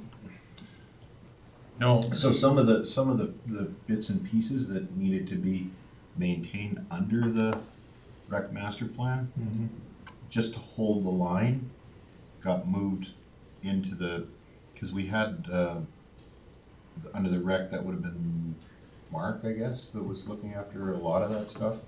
And then they Still moved does. some of it into, into the infrastructure department as well, because it becomes an issue of capacity when we had staffing levels and all the rest of it. So kind of operationally, it was split up between those two, but organizationally, it's always been under here. Is that about right? your worship, members of council, in 2019, the community services director used to be responsible for recreation, and we had a recreation manager. When we did the organizational reorg, due to our financial capacity, the recreation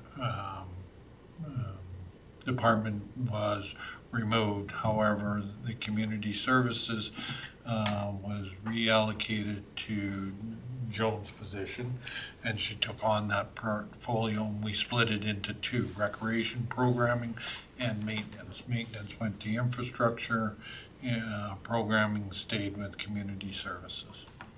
Isn't that what I said? Okay. Mr. Worsham, I apologize. Counselor Dean. So if I'm hearing this correctly, then the Community Service Committee, if they wanted to put the review of the rec master plan on their committee meeting, that, and we're not allocating any budget to it, I don't think our members at large likely know that it exists, and you know, perhaps council isn't even really aware of the rec master plan. So can the committee have a look at it and make suggestions? I mean, again, your worship, members of council through to Councillor Dean, yeah, absolutely. I mean, Okay. again, that's within their privy, right, to do community services stuff, which that falls under, right? However, just to caution the committee, and I know that if they make any recommendations that has financial impact, that there is no current budget money for that. Yeah. And to follow up on that, I think familiarizing ourselves with all of these types of documents, the rec master plan, everything, it's something that we need to be doing at the board level and even at the council level, because the the area structure plan that we just went through is a good example of it, so. Okay, so I have a motion on the floor, but if it's not necessary, then can I rescind the motion or change the motion? You can withdraw it, Withdraw it, I'll withdraw it. okay? And I'll move that we accept the rec master plan request from the Community Service Committee as info. Okay, thank you. So the motion on the floor now is or the previous motion was withdrawn. The one now is to go with accept for information. I'm just gonna recognize Councillor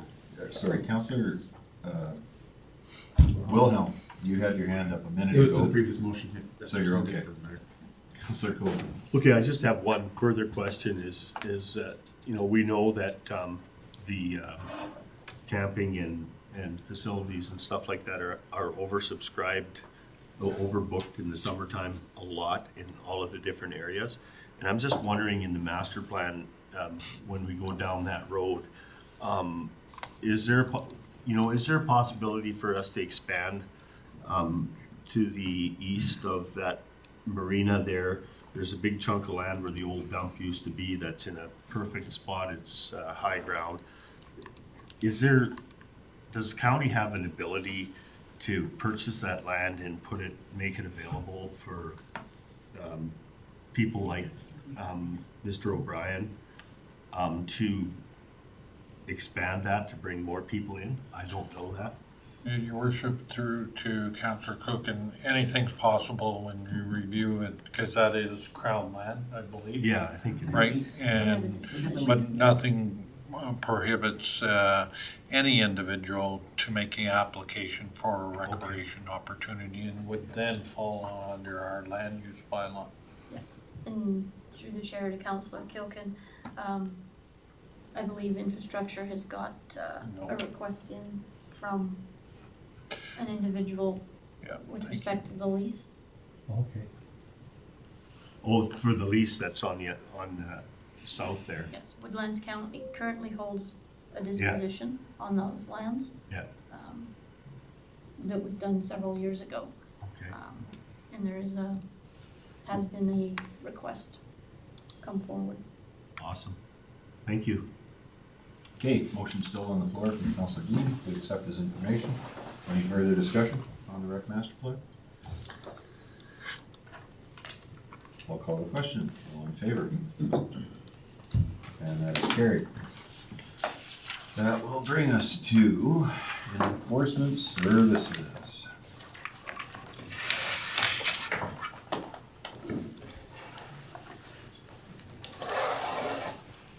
Welcome, Sheldon. How are you today? Great yourself. Good. You wanna run us through this one when you're set up there. Okay. Through the chair to council, this topic was tabled from the last council meeting. More information was wanting to be looked into. And there was a meeting that took place on the 24th of January between Woodlands County Administration and Lac Saint Anne Administration to discuss the long-term agreement. During that negotiation meeting, both parties agreed to amend the long-term 5-year agreement that was put forward to Woodlands County from Lac Saint Anne. Woodlands County received that amended agreement on the 27th of January, and excuse me, it's for 5 years. The Lac Saint Anne County CPOs, county peace officers, would provide 80 hours of service. Additional hours may be discussed between both parties. If Woodlands County feels we like to have more of their presence within this county. If there is reduced hours from Lac Saint Anne County to Woodlands County due to operational issues on their end, the invoice would reflect that coming to us. Woodlands County wanted a certain amendment to the contract, which was the termination of the contract. The old contract had 60 to 90 day termination written in there. We went back and asked for a working 1-year termination agreement. They come back with an agreement on that. But they also came back with hourly rate increase from the old contract that was put in place. So with that said, as you can mostly tell in front of you there, the contract may be in front of you on your devices to take a look at. And we're looking for council's approval on the 5-year long-term contract. Councilor Culkin? Just through the chair to Sheldon. So what we're saying is that it's a minimum of 80 hours? Or is it at the discretion of the county? So through the chair to Councilor Kluken, that's correct. We, as in Woodlands County, can have more hours on top of that, Okay, which is a discussion that administration has already had. okay, thank you. So the 80 would be our baseline target, right? That's correct. Then we can increase from there hourly. Correct. Okay. Any other discussions? Okay, Councilor Cush. Make a motion that council approve a 5-year term agreement with Lac Saint Anne County for county peace officer enforcement services. Thank you, Councilor Cush. Any discussion on the motion? See any? I'll call the question. All in favor? That item is carried. Thanks, Sheldon. Thank you. All right, governance and priorities, meeting dates.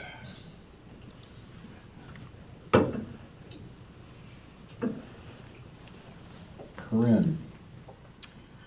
Council, at the Governance and Priorities Committee meeting in January, the committee directed administration to bring back a meeting rhythm for the remainder of the annual term, so to October, as per the terms of reference that the dates will be set. The committee recommended the off Wednesdays that council meetings weren't held, so administration has provided a schedule for your review and approval if that works. Councilor Wilhelm. I don't have the issue with the schedule. I just have a question with regards to our meeting attendance policies. I know we have a limit per year on how many we can do over Teams. Does that only apply to general council meetings, or would that apply to GMP as well? Is there a limit to the amount of? Therese. Just for reference, that my work has changed a bit. On the non-council meeting weeks, will have the potentiality of being out of town a lot more. So I'm just hoping that doesn't impact this.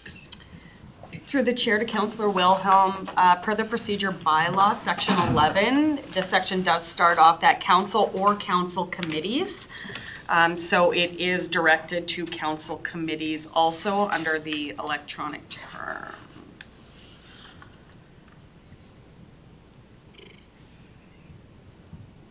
And what was the maximum amount? 6? Through the chair to Councillor Wilhelm, section 11.2.4, the member does not exceed the maximum of 6 committee days and 6 council meetings via remote access per year. So is that Six six and of six? each? 6 of council and 6 of the committee meeting? I would say that's the way the bylaw reads. I'm not a Philadelphia lawyer, but that's the way I read it too. I just wanted to say that. I got one in the family. Is that gonna pose an issue for you, 6? I don't think it will currently, and I think if it looks like it will, maybe we'll bring it to a GMP to discuss further. Okay. So these.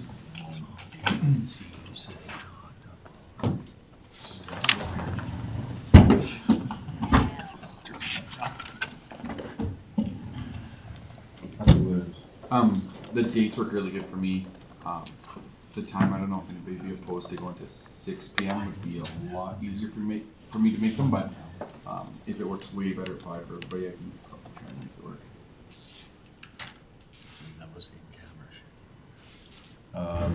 6 o'clock, anyone, or? It's fine by me.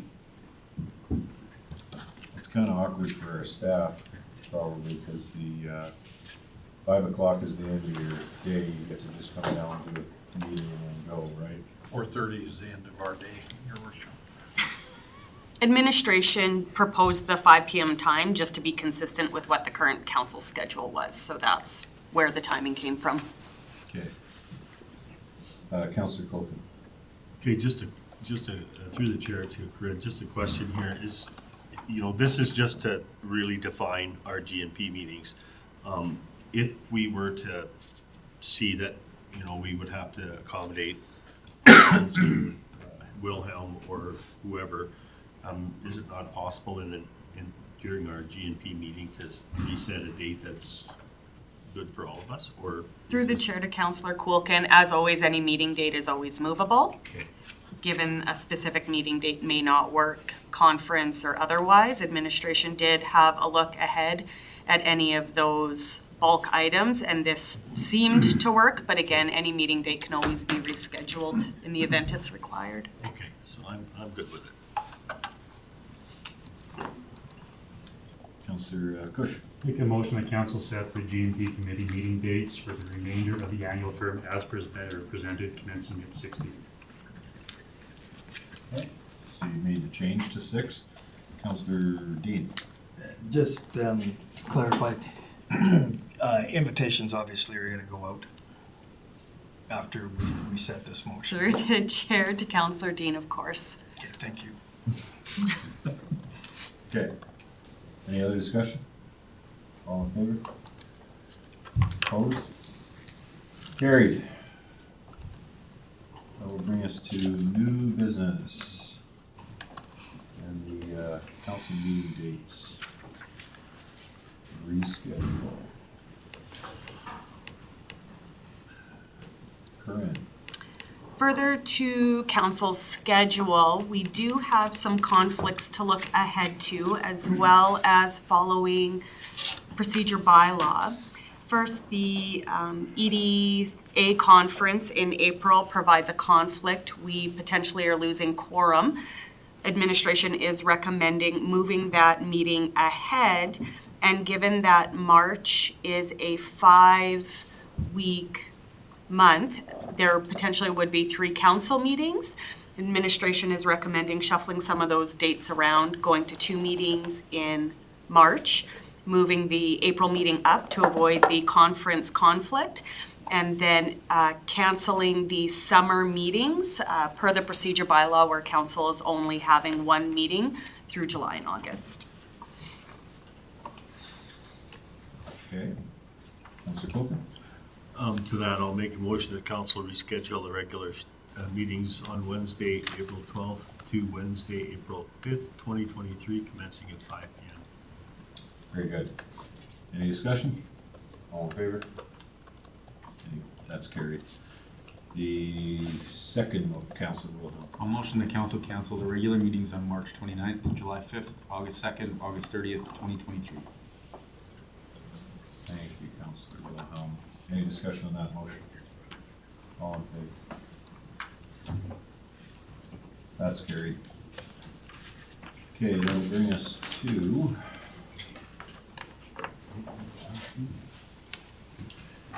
Alberta Advantage Immigration Program. And Bert Roach, you're gonna take us through this. Good morning, Bert. Good morning, Reeve. Good morning, council. Great to be here again in front of you guys today, and ladies. And we have in front of you the RFD with all of the background and the information. The recommendation is that council approves the growth rate application to the AAIP Rural Renewal Program, and then provide a support letter, and that would allow the municipalities of Swan Hills, Mayorthorpe, and Woodlands County to become designated communities underneath that program. And the program itself, I can go into whatever level of detail you need, but just a very quick overview. Current labor market conditions have had a couple of our local businesses come to us to ask if Woodlands County would be willing to apply under the program. We do have 3 communities in the area, Barrhead and Barrhead County, together have applied and have been designated. And then the town of Whitecourt has also been designated. So their businesses can nominate candidates and they can apply under the program. If you are not a designated community, then the program does not apply to you. And so that was where, when we had a chance to take a look at it, by combining our forces with the RETA, we can create a better regional settlement plan, as well as put more of the communities from our region together underneath being designated communities, so that all of those collective businesses can then identify nominated candidates and we can put them forward under the program.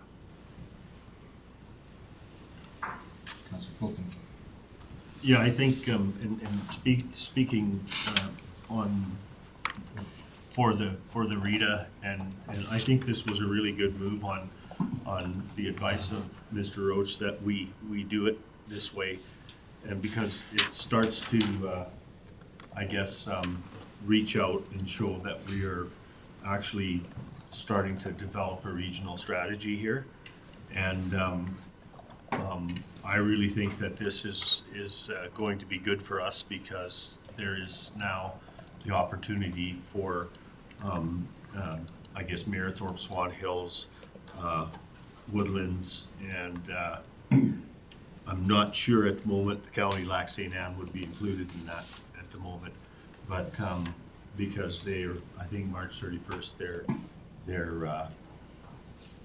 their deadline for being involved in the RETA probably runs out. So I just see this as a really good program for us to get involved in. Councillor Dean and Councillor Prosich. I was just prepared to make a motion that council approves the growth RETA application to the program, and that council approves that the growth RETA apply to the program and provides a support letter so that municipalities of Swan Hills, Mayorthorpe, and Woodlands County become designated communities. Thank you, Councillor Dean. Councillor Prestige, did you? Okay. Yeah, I think it's a fantastic use of the RETA, actually. I think it's gonna show some value in Rita as well. So that was a brilliant idea. With that, if I don't see any other hands up, I'll call the question. All in favor? Any opposed? That's carried as well. Your worship, Very your good. lunch is here and ready. Okay, you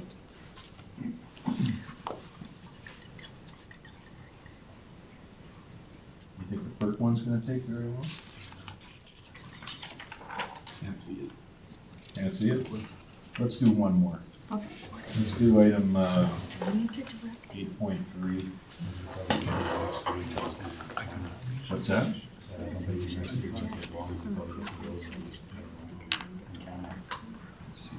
Yeah. But she's here. We don't go into camera until after reports and everything. Yeah, we've got quite a bit to go here, so let's do this last one here and, the PERC application. And, Victoria, you're gonna take us through this one.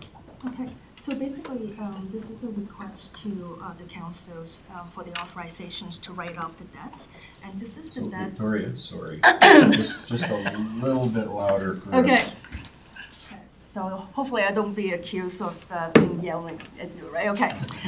So it is that's kind of a holdover from Excel Energy Holdings, and this is a bankrupt entity, and the courts already approved the sales, a portion sales to Conifer. So Conifer has entered into 2 tax repayments plan. The first one is already fulfilled of $748,000. The second one is in transit. So we still have 9 installments coming. The amounts that we are asking to write off is $1.94 million. In return, the county already received a lump sum payments of $250,000 back in December 14, 2022. So we did not get all the money, but then it is, I would say that it is the best deal that we could get from a bankrupt entity. So as part of the PERC programs, we will be able to apply once we get the motions from the council that this is a write-off, and then we can get the education tax credit. And this is part of the frustrating part of this uncollected tax thing, so if you end up with a bankrupted asset, it continues to be assessed by the province,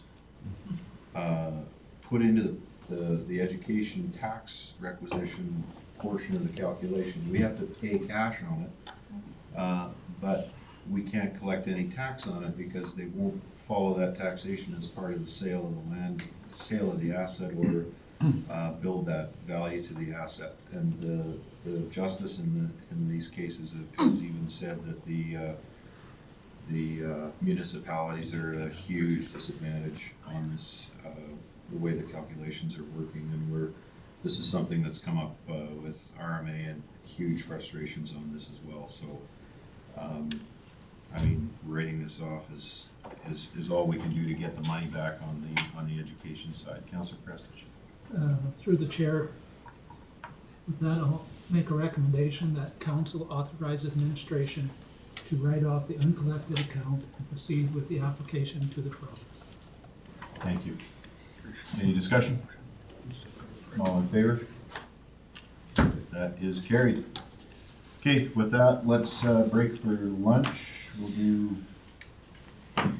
go till 12:25. We'll do a little over 30 minutes.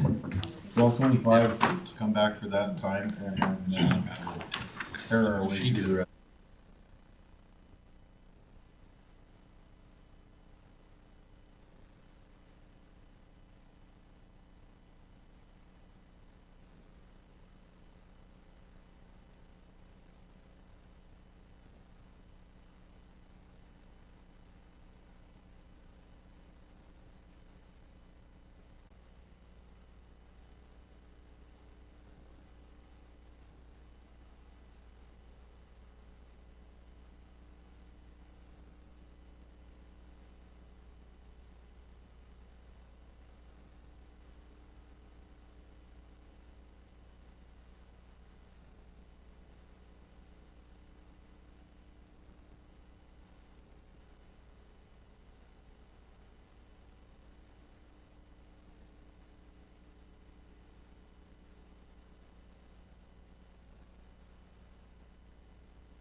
Okay, so we're back from our lunch break and we will resume at 8.4,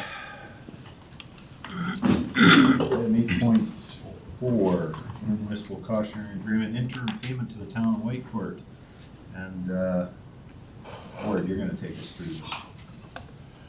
Yeah, your worship, members of council, Mr. Schmiel and I had a meeting in regards to another matter, and he reached out to see if council, Woodlands County would be receptive to them for us to make an interim payment of 1.5 million, and it's based on the previous 2 years' average.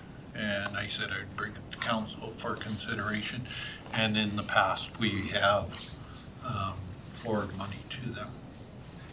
Okay, sounds good. And I'm just gonna clarify one thing first. So when we talk about this cost share, this doesn't include our water usage and sewer usage and things like that. That's all through a separate, they just bill us for that and we pay that That's month correct. by month. Yeah. correct? Yeah. So we're always up to date on kind of those hard services, right? Yeah. Any other agreement that, any existing agreement, we are current. Okay, very good. Just wanted to clarify that. Go ahead, Councilor Dean. Yeah, and thanks for that clarification. Is this the time frame, the time of the year that, in the past typically that payment would be made? I thought it was more in June or something. Yeah, the previous cost-sharing agreement was that. We've yet to determine what the new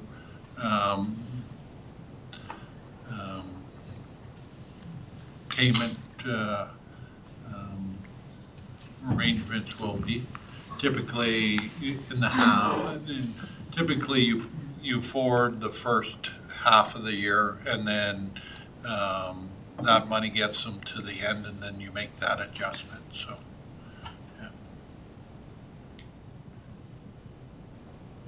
We've been trying to be a little more upfront with the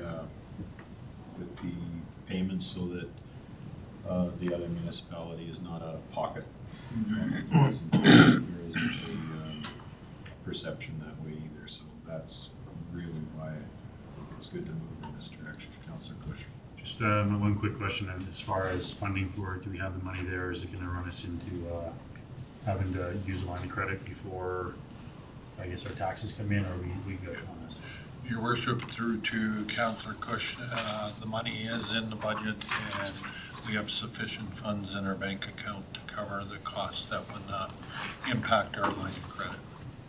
Very good, Councilor Cush. Okay, I'll move the council approves the interim payment of 1.5 million to the town of Whitecourt, for the town of Whitecourt's 2022 service provision, while pending the finalization of the ICF. Very good. Any discussion? Further discussion? Yeah. All in favor? That is carried.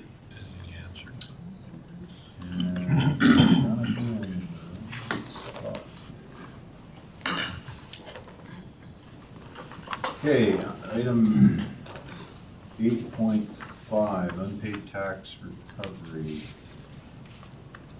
Trident exploration. Mr. Frank. Your worship, members of council, and for the new members of council that were newly elected, the previous council had authorized administration to try to retrieve some of the $1.2 million that the receiver had in their possession from the sale of assets from Trident. Unfortunately, we were unsuccessful in regards to that. It's been going on since April of the fall of 2020, and in 2021 we wrote to the Premier and the ministers indicating our concerns related to this, and it also in conjunction with the County of Stettler, because they have Trident assets that were part of it. And unfortunately, when we went to the courts, the court understood our concerns, but ruled in favor of the OWA and the Alberta Energy Regulator. And I made the decision not to recommend appealing it because based on the judge's decision or findings, that we felt that there wasn't enough error in law that we would have a very good probability of that. However, in talking with the lawyer in the county of Stettler, we agreed that we need to let the province be aware of the decision, as well as the judge's comment in the findings and in his decision that I'm just trying to find it here. You talking about the judge's statement? Yeah, the judge's Want me to statement. read it? I Sure, have it you in front have of me it, right yeah. now. Although I do not accept the municipality's request to share in the remaining funds, I agree with the municipalities that the non-payment of municipal taxes on certain oil and gas assets that are shut in pending sale or transfer to the OWA, Orphan Well Association, appears to place rural municipal governments in a very unfair position vis-a-vis the province of Alberta. Council explained that the provincial assessor includes such assets when determining the assessed value of properties in a rural municipality and removes them from assessment roll only after the abandonment is complete. Municipalities must use those assessed values in setting their taxes for their ratepayers to meet their budgetary requirements and their education-related remissions back to the province, even though they may have no opportunity to recoup the taxes from the assets in question. So although not directly an issue in the case, it seems to me there is a structural unfairness at play here from a municipal taxation and finance perspective, as between the provincial government and rural municipalities, that if that is indeed the case, it needs to be addressed by the province of Alberta. And that's quite a rebuke from a provincial justice. So Yeah, so your worship, members of council, so the letter goes to the premier and the respective ministers. We also have to add our two MLAs to the letter. I just noticed that yesterday, that our MLAs weren't copied on that. But I think it's also important that if we do get an audience with the Minister of Municipal Affairs, that again, that'd be the second topic that you should bring up, this issue that the courts have recognized that the playing field isn't fair, and that if oil and gas companies start to not honor their commitments to municipalities, that the government would have to step in. yeah, and I think this came to the forefront for RMA as well. We are CCing the RMA on this letter as well, Paul correct? McGowan has been CC'd on the letter. Okay. Councilor Dean? I just want to clarify something on the letter that went out in April of '21. It lists Shane Getz and MLA for Whitecourt St. Anne. And I know this after the fact, it's 2 years later, but that's not correct, is it? He's Lex St. Anne Parkland. I think that's correct, Lex. Martin Long was Yeah. this MLA for this area in 2021. Was there, yeah. And I mean, it's after the fact, it doesn't really matter. Yeah, but no, but Yeah, Councilor Dean is correct. That is an error, yeah. yeah. Yeah. Councilor Culkin? Yeah, I absolutely think that this has to go there because even the landowners that have these abandoned wells on their property haven't been paid, and that might, be another letter that's gonna have to go So I absolutely agree with this, and so I'll make the motion that council endorse this letter to Stettler County with Stettler County to the Premier Smith, Minister Guthrie, and Minister Schultz. Thank you, Councillor Colton. And yeah, I can give you some really brief provincial numbers. It's 250 million in uncollected oil and gas revenue at the moment, province-wide, mostly affecting rural municipalities. And the interesting part is if you write off all of that 250 million, let's say it was all uncollectible, that would be roughly 63 million in provincial education tax not collected. And this money has to come from somewhere. And then on top of that, the Surface Rights Board, so you can make a complaint to the Surface Rights Board to make a claim and actually have the government of Alberta will pay on the lease that the oil company should have paid. In the past, a couple of years ago, they were only paying out a few $100,000. Last year, they were 20 million to landowners. And you cannot get in front of the Surface Rights Board right now. Absolutely slammed. You're in charge. Anything further? Speaking to the motion? All in favor? Any opposed? That's carried. Okay.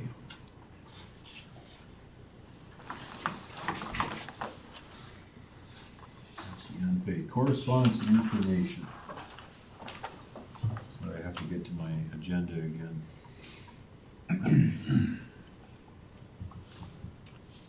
Anyone see anything on the correspondence and information you want to bring up? Councillor Williams. No, I don't. But I'll make a motion that council accepts correspondence and information items as circulated. Very good. Any discussion? All in favor? Thank you. That's carried. Okay, that will bring us to council reports. And, let's start with Councillor Dean. Thank you, Mr. Chair. So,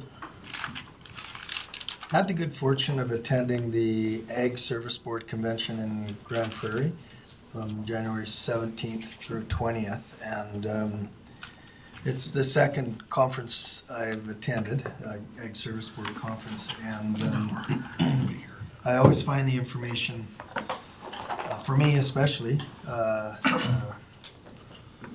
very enlightening. There's issues that around the province that I wasn't aware of.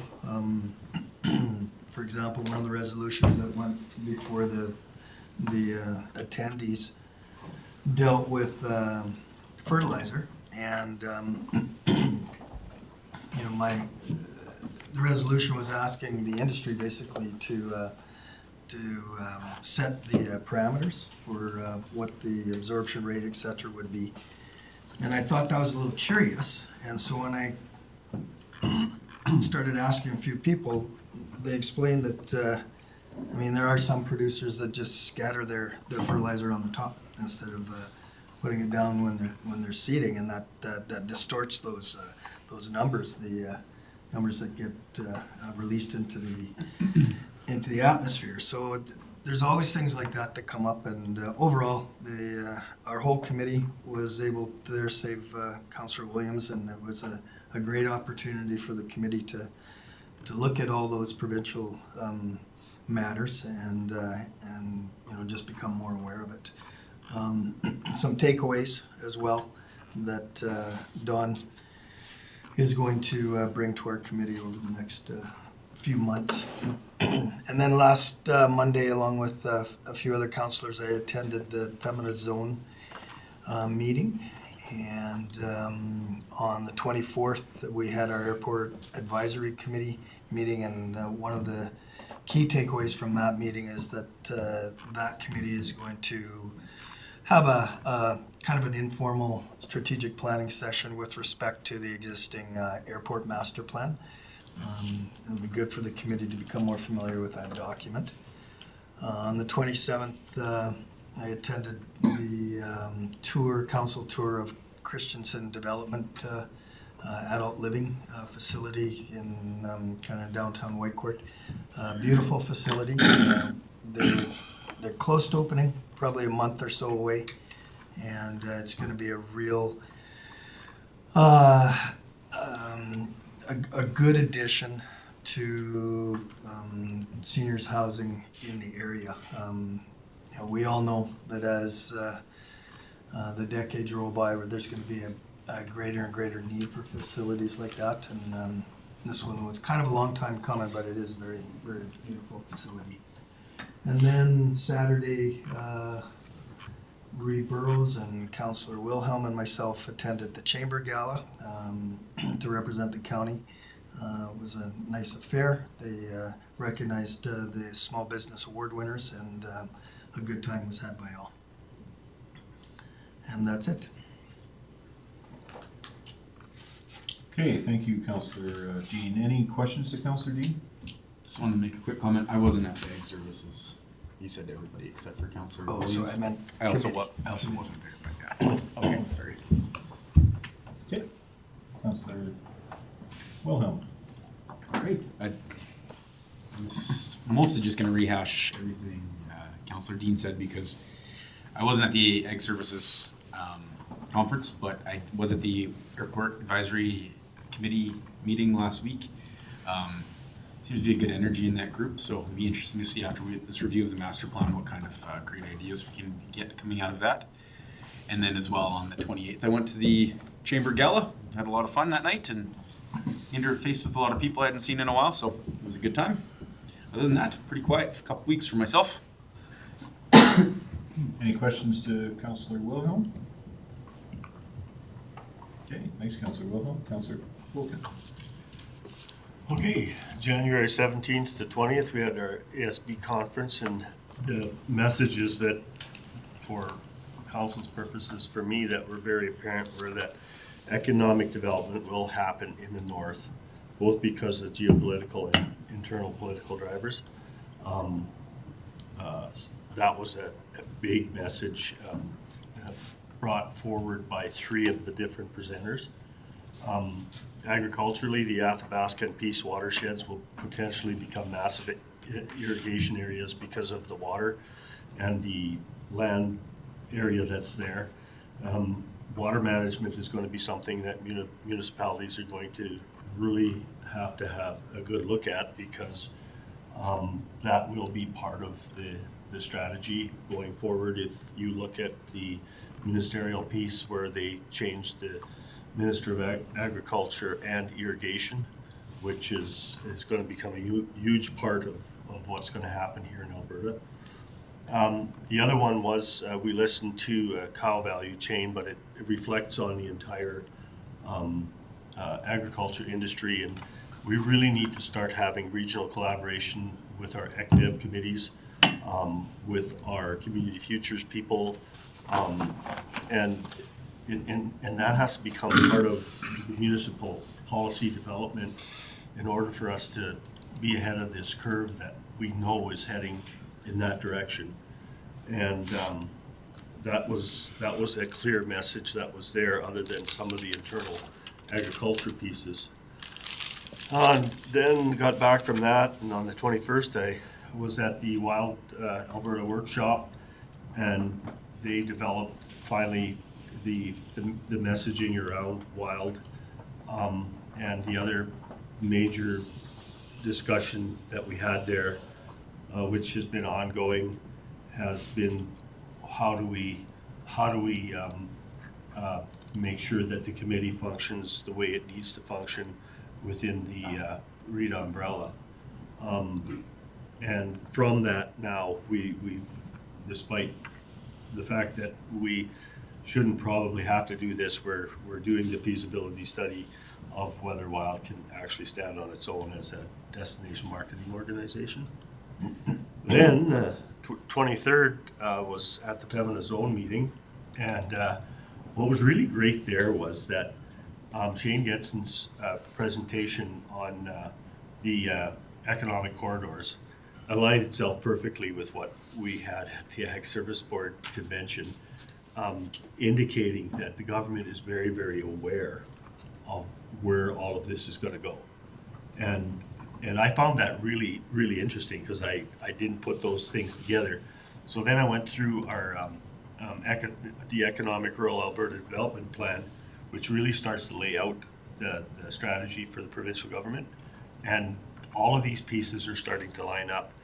And so under strategic direction number 2 in that document, it really starts to define what we have to do as municipalities.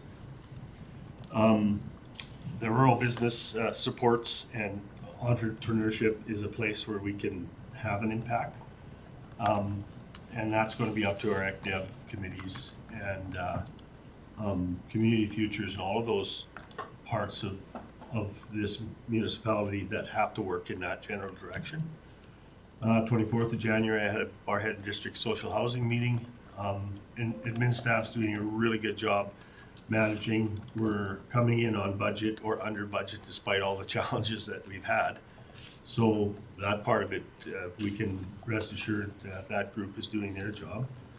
On the 25th, we had a full day meeting in Fort Assiniboine, and we're currently developing an ops plan for the 23-24 year, because we finally got that funding guaranteed from Jobs, Economy and Innovation.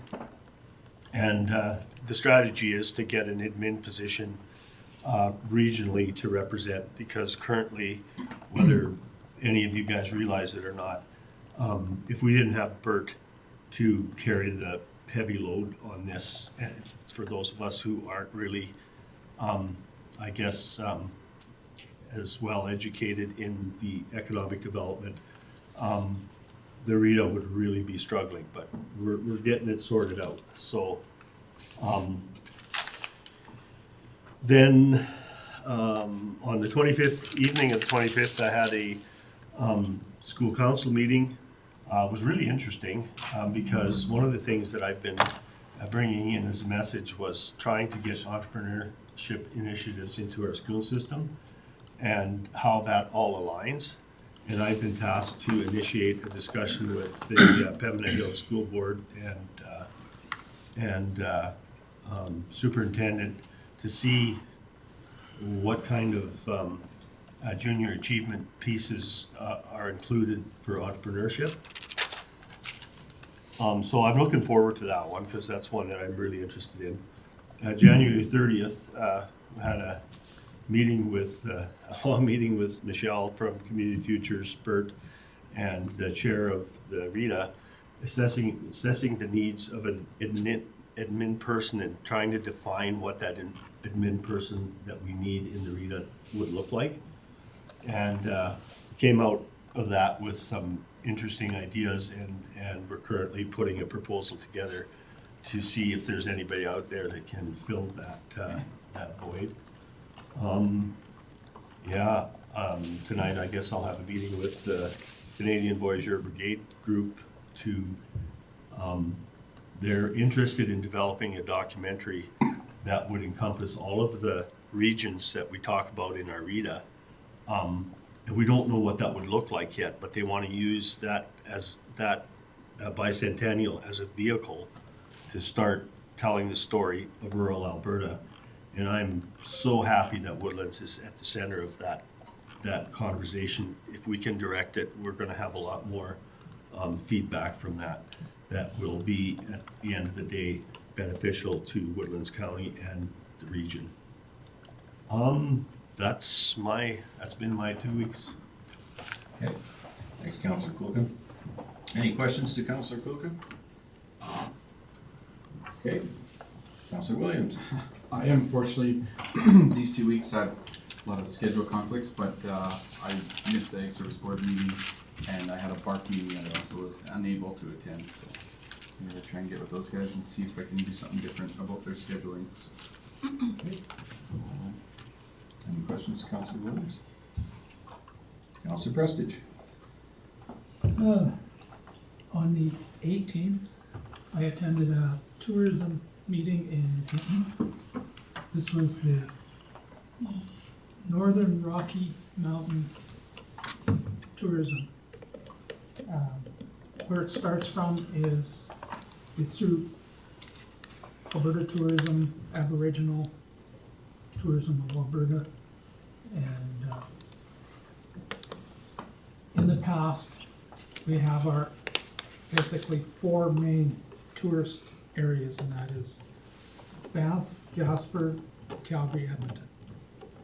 And they want to change it now to, they're calling it the Northern Rocky Mountain area, which encompasses Highway 16 and 43, and the municipalities that are on those routes, which like Yellowhead would be, go to the south to their county border, and Lac St. Anne, Woodlands, Greenview, all will go on to the east side of the highway. And they really want to push more regionalized tourism. So there's this whole group that's together, and that's what they're gonna do. So it's kind of interesting, and it would be good for our local area that can push that kind of tourism. Another interesting topic that we talked about was, since COVID, tourism in Alberta has increased to before COVID levels. And the reason for that is local, Alberta as local tourists are touring the province, which is good. But the problem is, we're taking Alberta dollars from one community, putting them in another Alberta community, which isn't benefiting the province as much. So you need to get the foreign tourism to bring dollars into the province. And that's the big push to do that. And the other one was Aboriginal tourism.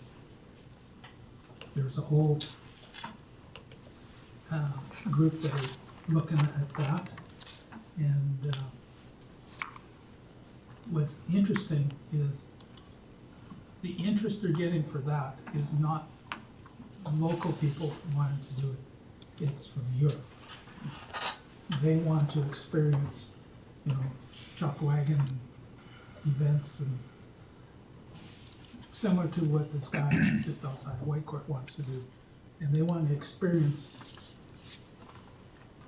what the natives went through. And so I think it's a great thing. And if we can get more European tourists into the area, it not only helps the Aboriginal, but it helps the rest of our tourism. So it was very interesting. And then after that,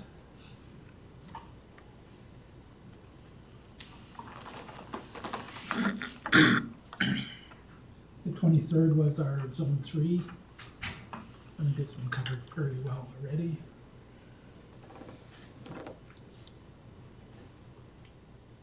And then on the 26th, we had our regional solid waste meeting. Any new stuff on that is the scale and the new scale house. We should have the costs on that here at the next meeting. And interesting, the old scale, I mentioned that we needed a scale in the Fort Assiniboine area, and it's looking like if the board all agrees to it, we'll kind of give the scale to them for $1. And it would be good if the Ag Society out there took on the project.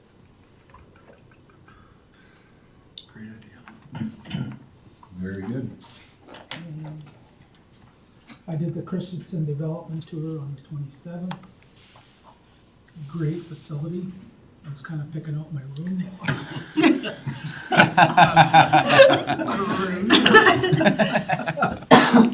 I'll just put my toothbrush here. I kind of wanted to get a door sticker for Mayor of Whitecourt, so we can put his name on the door too. But On March first, they're having an open house to the public, so if anybody wants to go see it, it's well worth seeing. It's just a beautiful. And that's it. Very good. Thanks, Councilor Perez. Any questions?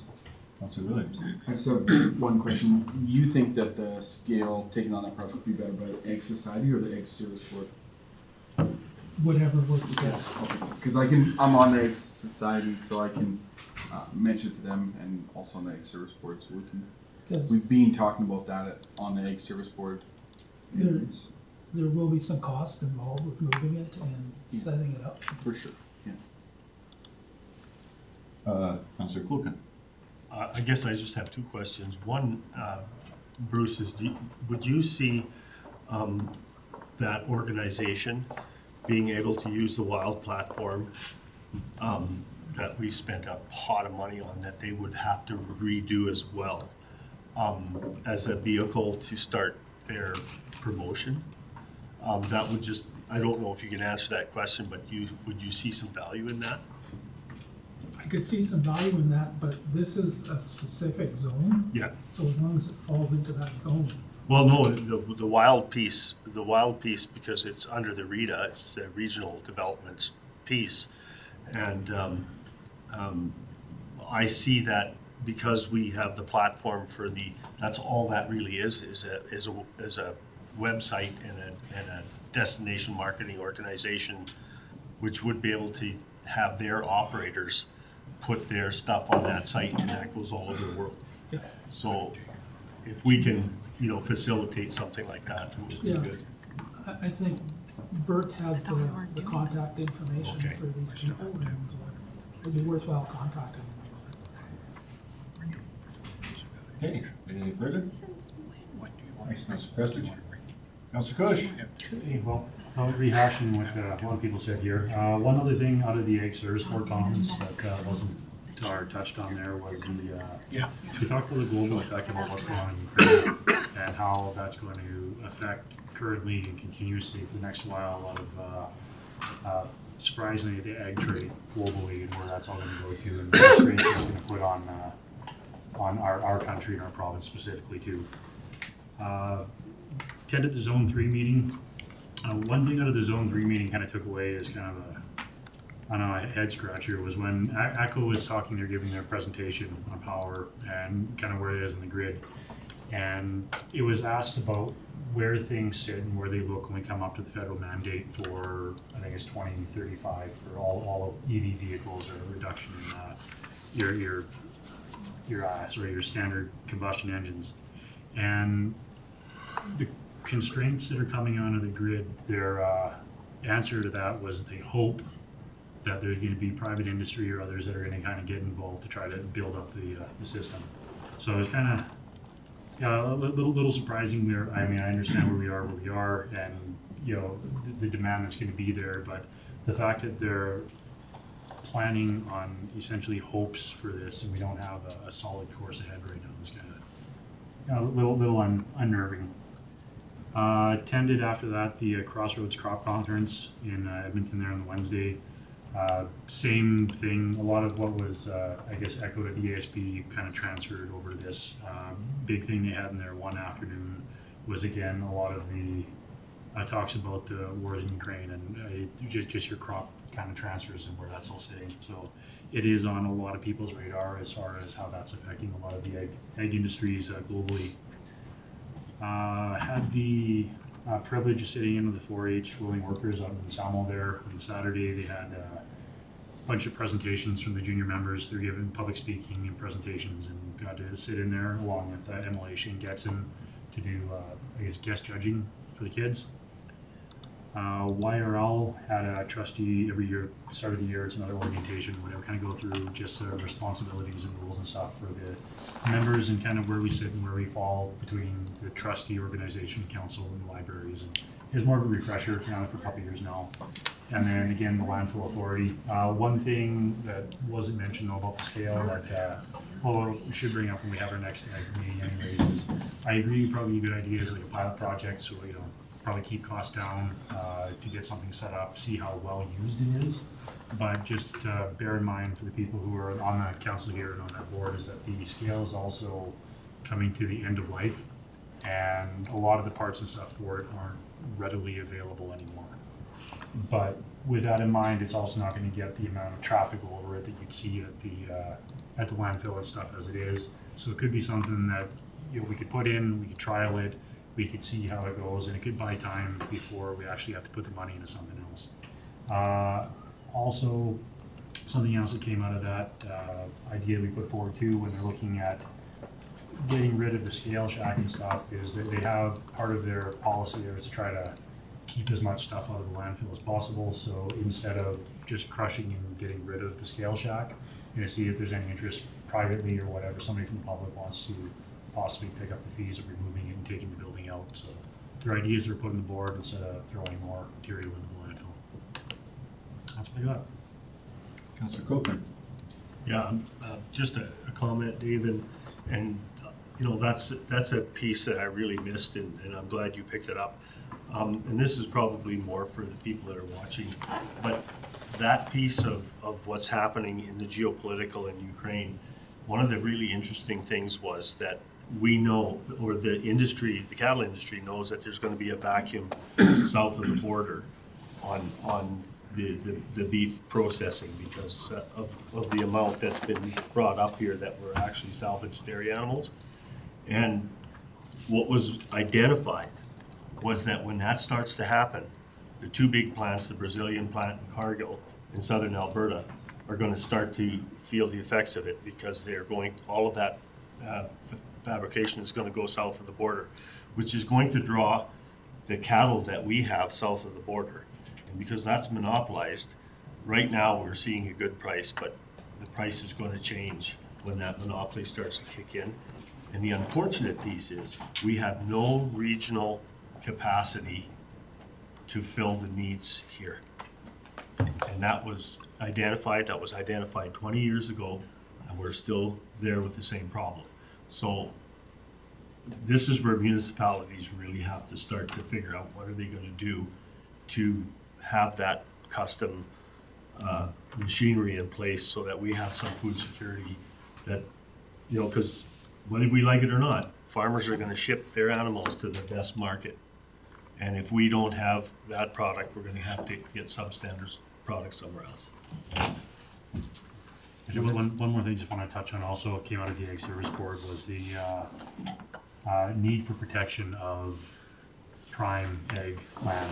And originally when a lot of these main centers and stuff were set up, it was all based off of railroad, you know, closest part to market, closest whatever.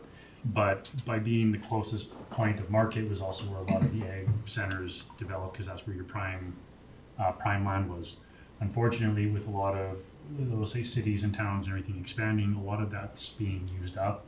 It is something that they are looking at in a lot of centers and districts now because ag land, especially quality ag land, is something that it's not renewable. When it's gone, it's gone.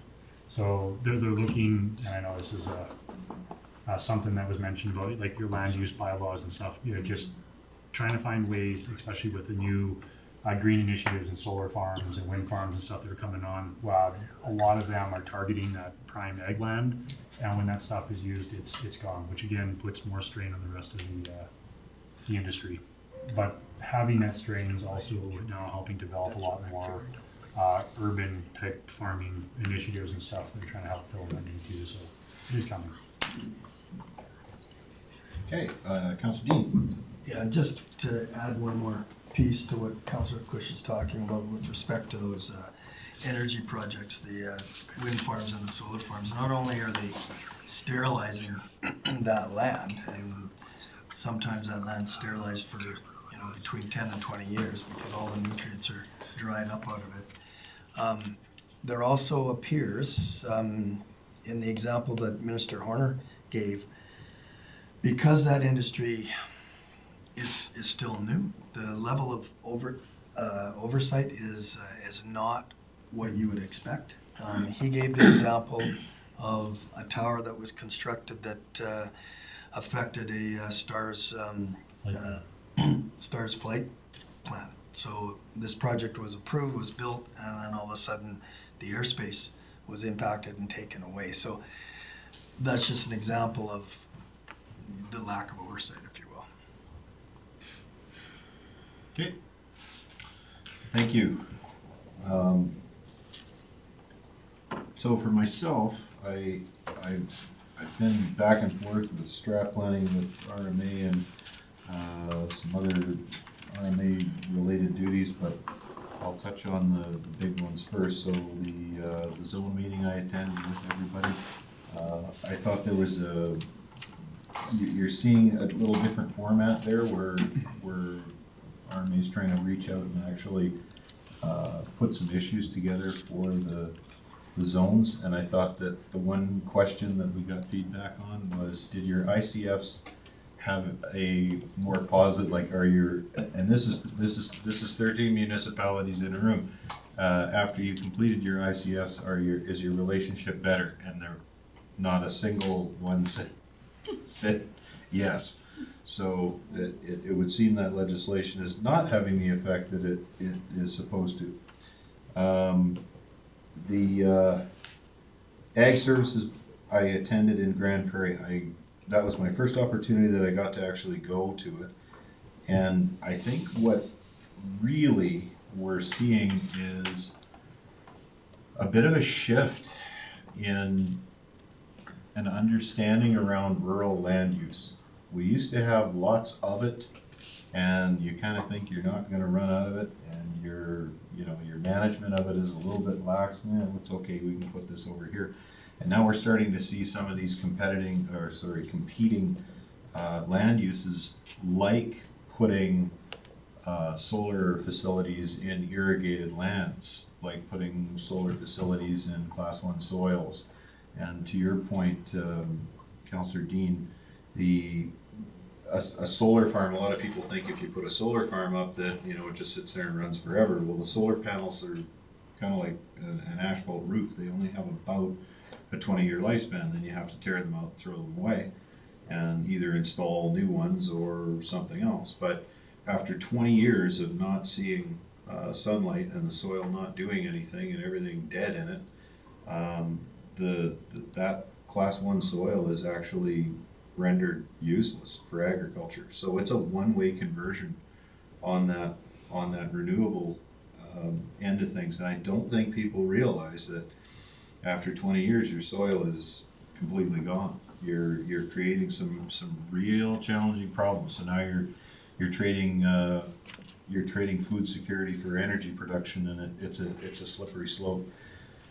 So I think in the next little while, we're really going to see pressures on rural-focused land use around agricultural, water management, some of these things that urbans are having absolutely no concerns over. They're just not a thing. I had an interesting meeting with the Alberta College of Physicians and Surgeons, and they actually, this is all public information, but they are trying a pilot program right now. So normally, to get a foreign accredited doctor into the country and up and practicing standalone, it takes about 24 months. It's quite an arduous process because they want to make sure that they have training and experience and that they're competent. They're bringing competent, well-trained doctors in, because it's not going to benefit the individuals, it's not going to benefit the system. You've got to have competency there. So they're trying to make sure that they're bringing in the right people and that they can meet the standards for Canada. Now, all that being said, they've identified other countries with very similar requirements and very similar training, and they've kind of got them on about a 9-month fast track. And all that information is available under the Alberta College of Physicians and Surgeons. So it shortens the time up tremendously and starts bringing them in much closer. I attended the Chamber Gala as well. Really good to be working with our small business organization there and seeing the successes of some of the businesses that are in the area. And I've also got a Last bit here with the Echo Farmers Market application. So we've been asked for a, excuse me, I got a call on a letter of support for the farmers market, and they need, it's 3 signatures, right? That's 3 support. Yeah, they need 3 letters of support to get this farmers market to try and fulfill their requirements. And normally this would be something that we could, I thought I would have to bring to council, but it's not a competing issue with the farmers market. It's not occurring on the same day or the same place. So I want to just have council's blessing. So we have, there's a farmers market on, which days is it? Wednesday and? Tuesdays, and then they do the odd Saturday and a Christmas special as well. Right, and then the one that the Echo wants to do is in the Staples. Proposing to be at Staples parking lot on Saturday. On Saturday. Yeah. And the advice was typically when you see another farmer's market pop up like that on an opposing day, they actually tend to feed off each other and grow the whole process rather than compete. So I'm just letting people know, structurally I don't have to have a motion on it. So if you'd like a motion on it to sign that letter of support, if there's no objections, I'll just sign it. Council's good with it?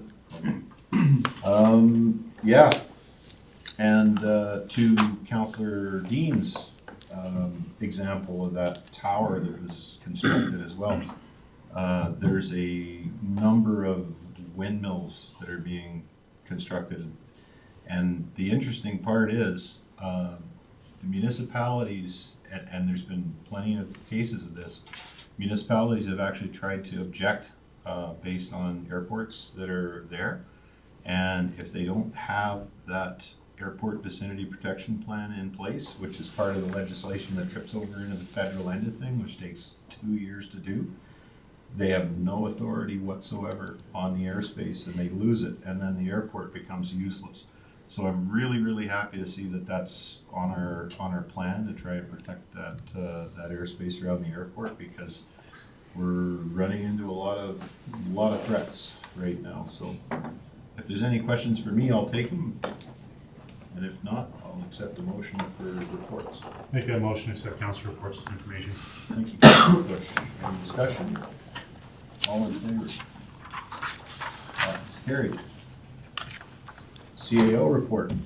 Your worship, members of council, attended the Pembina zone meeting as well as the Christians and Development walkthrough. Council's already reported on that. As the other thing is, next week you will be seeing in the local papers the employment opportunities for the new created positions, as well as the executive assistant, so the finance manager and the asset management coordinator. We've also been over the last couple of weeks doing pre-employment program software that we had previously had purchased, and unfortunately it was US based, and we've recently found a Canadian-based software program that helps us evaluate potential candidates. So we are in the process of purchasing or licensing it for about $4,000, and that's what the previous one was about. I will be talking about my out of office schedule in closed session, as well as the Lac St. Anne visit that you heard about and that we got resolved. I'm reminding council that next Wednesday we have a a Chamber of Commerce meet and greet at the airport, and I think all the invitations went out to council, so hopefully we see you all there.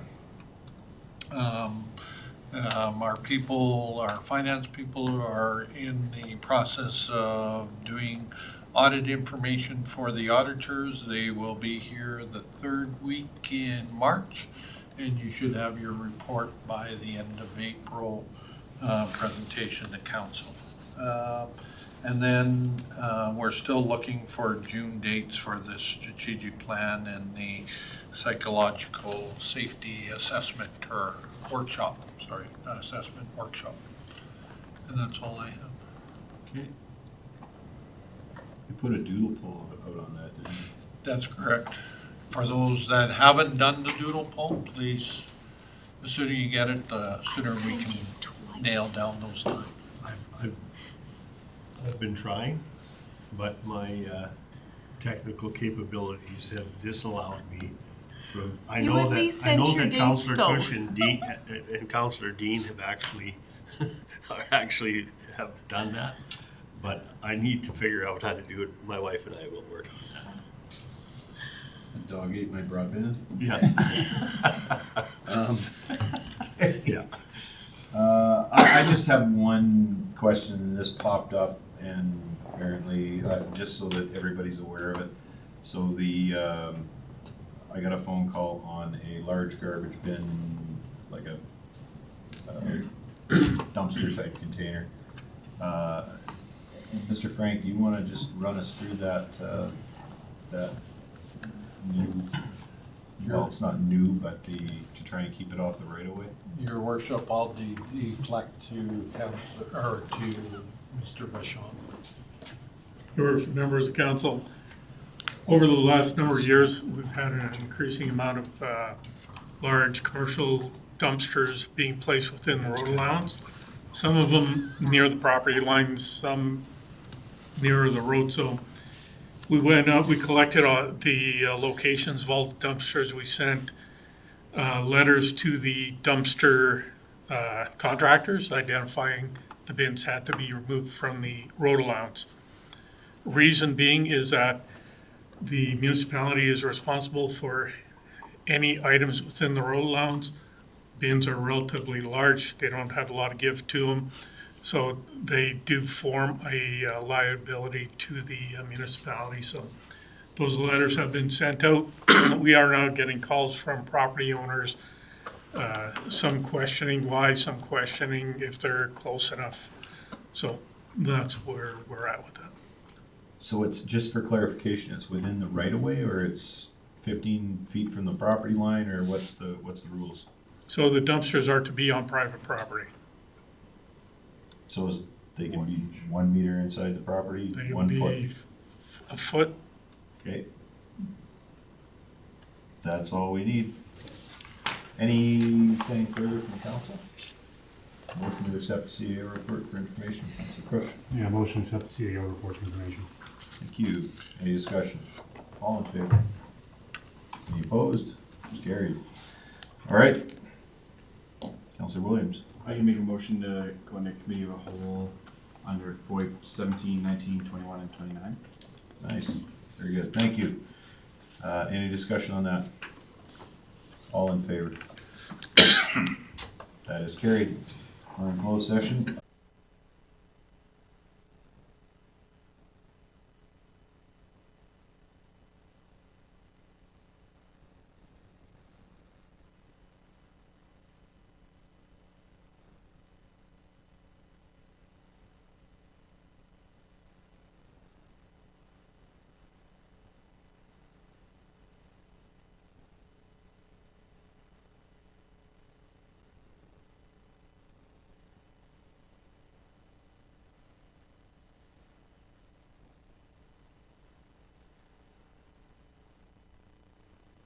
Okay, so we're back from our closed session. We have a few motions arising from them under 11.1, the Queen Elizabeth II Platinum Jubilee Medal.